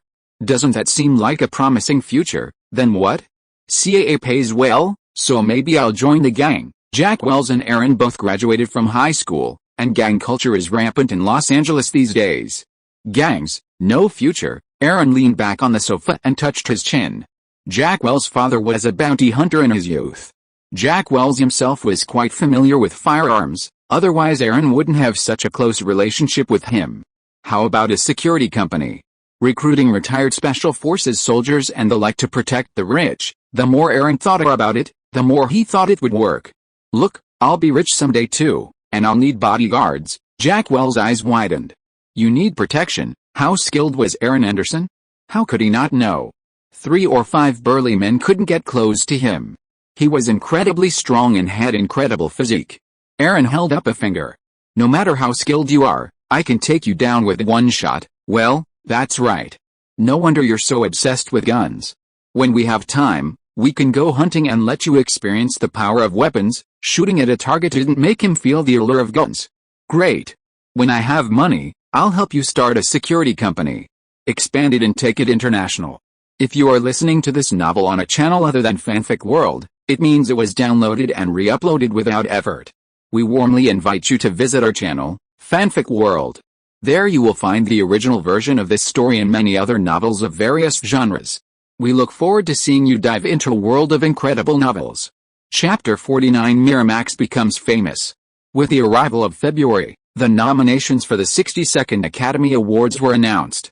Driving Miss Daisy took the lead with 9 nominations, including Best Picture and Best Director. Close Behind was born on the 4th of July, which received 8 nominations, including Best Picture and Best Director. Driving Miss Daisy received the first Producers Guild Best Picture Award, while the Directors Guild Best Director Award went to Oliver Stone for Born on the 4th of July. As for Sex, Lies, and Videotape, which has a close relationship with Aaron Anderson, it only received 1 Oscar nomination, for Best Original Screenplay. Driving Miss Daisy opened in a few Los Angeles theaters at the end of last year. With word of mouth, the number of theaters has expanded to over 900, and with the announcement of the Oscar nominations, that number has increased to over 1,300. Driving Miss Daisy has also grossed over $30 million. With the appeal of Tom Cruise, Born on the 4th of July has grossed $53 million. Every year, awards season in Los Angeles is a bustling time, with cocktail receptions, balls, and countless celebrity and film parties. The Independent Spirit Awards were being held at the Public Auditorium on Santa Monica Beach. Nicole Kidman was nominated for Best Actress for her role in Over the Horizon, and Aaron Anderson accompanied her to the ceremony. The Independent Spirit Awards are a recognition of the hard work of small, independent filmmakers. This year, the ceremony was in its 5th year, and Steven Soderbergh's Sex, Lies, and Videotape was the biggest winner, taking home Best Picture, Best Director, Best Actress, and Best Supporting Actress. Distributor Miramax hosted a celebration at the nearby Pier Hotel. Sex, Lies, and Videotape truly earned them both face and substance. All 3 of Miramax's films were nominated for Oscars, especially My Left Foot, which won 5 awards: Best Picture, Best Director, Best Actor, Best Supporting Actress, and Best Adapted Screenplay. Amazing, Nicole Kidman and Aaron sighed as they sat on a sofa in the banquet hall. Aaron stroked Nicole's arm. Biographical films like this have always been one of the Oscars' favorite genres. As long as it's not too bad, it's bound to get some nominations. From this point on, Miramax had established a certain status in the independent film world, and the Weinstein brothers were also beginning to rise to prominence. "Hi, Aaron," Nicole, Harvey Weinstein said, approaching and sitting on a nearby sofa. "Mr. Weinstein, good evening," Nicole Kidman smiled. "Harvey, congratulations," Aaron said, appearing quite calm. "Did you find 20th Century Fox to work with phone booth?" Harvey Weinstein asked Aaron. "Yeah, it's coming out next month, and they need a replacement for their spring release," Aaron smiled. "Aaron, now you have your own film production company, and Miramax has established its domestic distribution channels. I think we can strengthen our cooperation going forward. What do you think?" Harvey Weinstein had originally been optimistic about phone booth, but Aaron wasn't confident in Miramax's scale. Aaron smiled. "Harvey, I'm not very interested in independent art films. What I want is to develop commercial films. The production budget of a movie is tens of millions of dollars. Can Miramax afford it?" Harvey Weinstein shook his head. "We are an independent film company. The production and publicity costs of a commercial film are around $22 million now, even if we use overseas distribution rights to get back half of the film's budget. This level of loss is fatal to us. Relatively speaking, independent films and overseas art films are much cheaper. We only need to spend a few $1,000,000 to buy an excellent work." Aaron pressed his forehead. Last year, 235 films were released in North America, with a total box office of $4.08 billion, an increase of 15.3% over the previous year. Although it was due to the impact of the financial crisis, it also shows the rapid development of the current film market, and last year's average box office was $17 million, and there were nearly 200 TV movies or videotape movies that could not enter theaters. Of the $4.08 billion in box office revenue, over $3.6 billion came from the 7 major studios, accounting for over 90%. Outside of the 7 majors, the highest-grossing film was only one released by Orion, ranked 31st, the highest-grossing independent film. While MGM might not be considered a major player, it was still one of the 7 official members of the MPAA. Harvey Weinstein sighed. "What's your point, Aaron?" "I'm saying that concentrating resources on developing one impactful commercial film is far better than producing numerous mediocre ones." Aaron knew Miramax's current strategy was to aggressively acquire arthouse films from film festivals. If they could stumble upon films like Sex, Lies, and Videotape, Cinema Paradiso, and My Left Foot, they'd be a resounding success. But how could such a good film be so easily found? Hollywood produces over 450 films each year, half of which never make it to theaters, and less than 10% of the remaining half actually make a profit. Did Miramax really think they were a messenger from God? Harvey Weinstein laughed. "That presupposes you can secure this level of investment. Miramax wouldn't just buy films and edit them themselves anymore. They'd also be involved in their production, getting involved in both investment and production." After Harvey Weinstein left, Nicole Kidman frowned and said, "Aaron, he's got a point. Your idea is too radical. Don't worry, Miramax is already overextended. They're buying films relentlessly, and they don't have much cash flow." Aaron shook his head. "Otherwise, they wouldn't have been acquired by Disney just as they were on the verge of bankruptcy. The loss rate for independent arthouse films is at least 90%. Harvey Weinstein will also rely on Disney's funding to produce a few Best Picture Oscars and reign supreme. In the future, both Miramax and Weinstein Company will likely lose money on most films, but they'll always release a critically acclaimed and box office hit at a crucial moment. Add to that his Oscar-winning PR skills and the support of outside investors seeking to break into Hollywood. How could he be so arrogant? With its own Dawn Pictures, as long as it can intercept those works with good reputation and high box office, it can directly crush Miramax. Chapter 50 Kevin Costner. Burbank, Dawn Pictures. Aaron Anderson, director Edward Zwick, and screenwriter Bruce Robin were discussing the project Ghost. Edward Zwick was very interested in directing this fantasy love story based on Shakespeare's play Macbeth. As for the female lead, Nicole Kidman from Over the Horizon is a possibility, but the male lead is a bit harder to find, Edward Zwick said. He knew that big-name actors wouldn't be willing to play a ghost, and without a big star, Aaron wouldn't be able to raise funds. After all, his own film Glory only received a Best Supporting Actor Oscar nomination and a few technical awards, making it less attractive to investors. I'm more optimistic about Kevin Costner. The script has already been sent to him. I'll go and talk to him in person when the time comes. Don't worry about the filming cost. It's definitely not less than $15 million. Kevin Costner is now at best a B-list Hollywood actor, but Aaron knows that things will be different after the release of Dances with Wolves at the end of the year. Aaron knocked on the table. If there are any changes to the script, you should complete them as soon as possible. Bruce Robin nodded. That's no problem. I can modify the plot according to the director's requirements. In mid-February, the action crime film Revenge, directed by Tony Scott and starring Kevin Costner, was released. It only grossed $6 million in its first 3 days over its first weekend.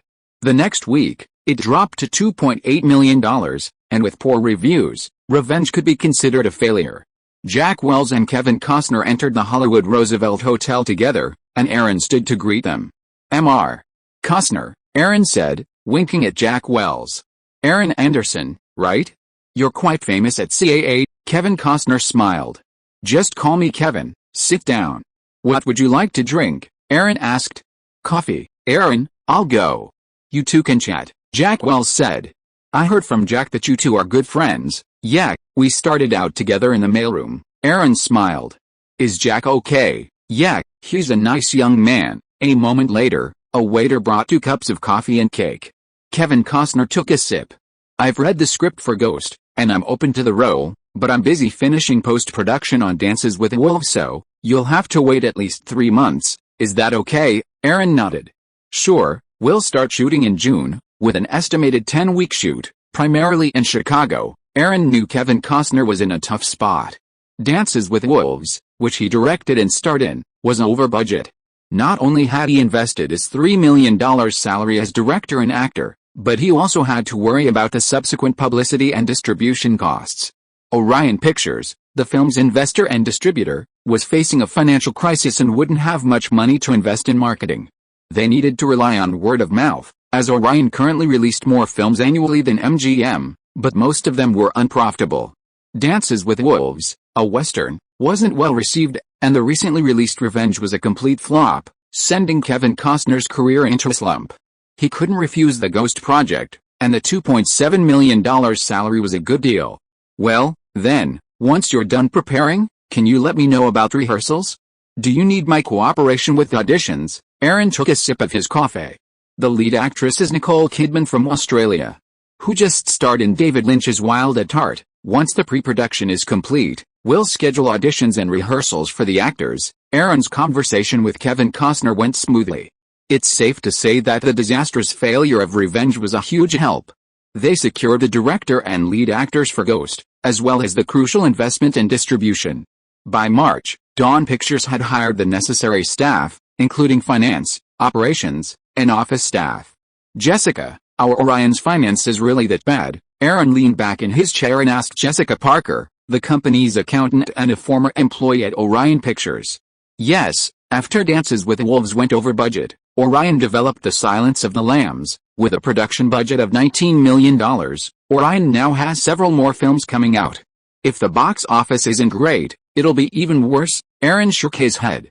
Could it be that 2 such incredible films, Dances with Wolves and The Silence of the Lambs, couldn't save Orion? However, the overseas distribution rights for Dances with Wolves had already been sold to finance the filming. Alice, trying to maintain their independence while also aspiring to the horizontal business model of the big studios, has resulted in so many loss-making projects. Orion's distribution capabilities were not bad. After all, it also owned its own theaters. While not many, it was still more than Miramax and New Line. Miramax had originally grown thanks to the Weinstein brothers' takeover of New York Century Theater, while New Line was founded by Robert Shale based on his own small theater chain. Jessica Parker glanced at Aaron. Actually, 2 years ago, when Orion was suffering heavy losses, we brought in Mr. John Kruger as a major shareholder. Now, Mr. John Kruger wants to sell the company while maintaining Orion's independence, but no one's willing to take it over. John Kruger was the founder of Metro Media Group. A few years ago, Rupert Murdoch acquired 7 TV stations from Metro Media Group as the foundation for Fox. Aaron smiled. Now that Orion's losses have increased, it won't be easy for John Kruger to sell it. The quality of their films is terrible. They release over 10 movies a year, but only 1 or 2 make a profit. The rest, which require significant investment, are losing money. And they don't have the upstream and downstream industry chains of other major studios. Well, Aaron Anderson is the only one in Hollywood who can play this independent game. After all, his vision is his biggest asset. In the future, Dawn Pictures will be a leader based solely on the profits from its films. Besides, how could Aaron Anderson be so unambitious? Besides the production and distribution of movies and television, which are essential, broadcasting and television networks, home entertainment, interactive games, derivative consumer product markets, etc. are also indispensable. Come on, collect and be popular. End of this chapter. Thank you so much for reading until the end. Don't forget to give it a like. Looking for more exclusive content and immediate access? Subscribe to our Patreon. Remember, every like, subscription or donation encourages us to continue. Thank you all. See you in the next video.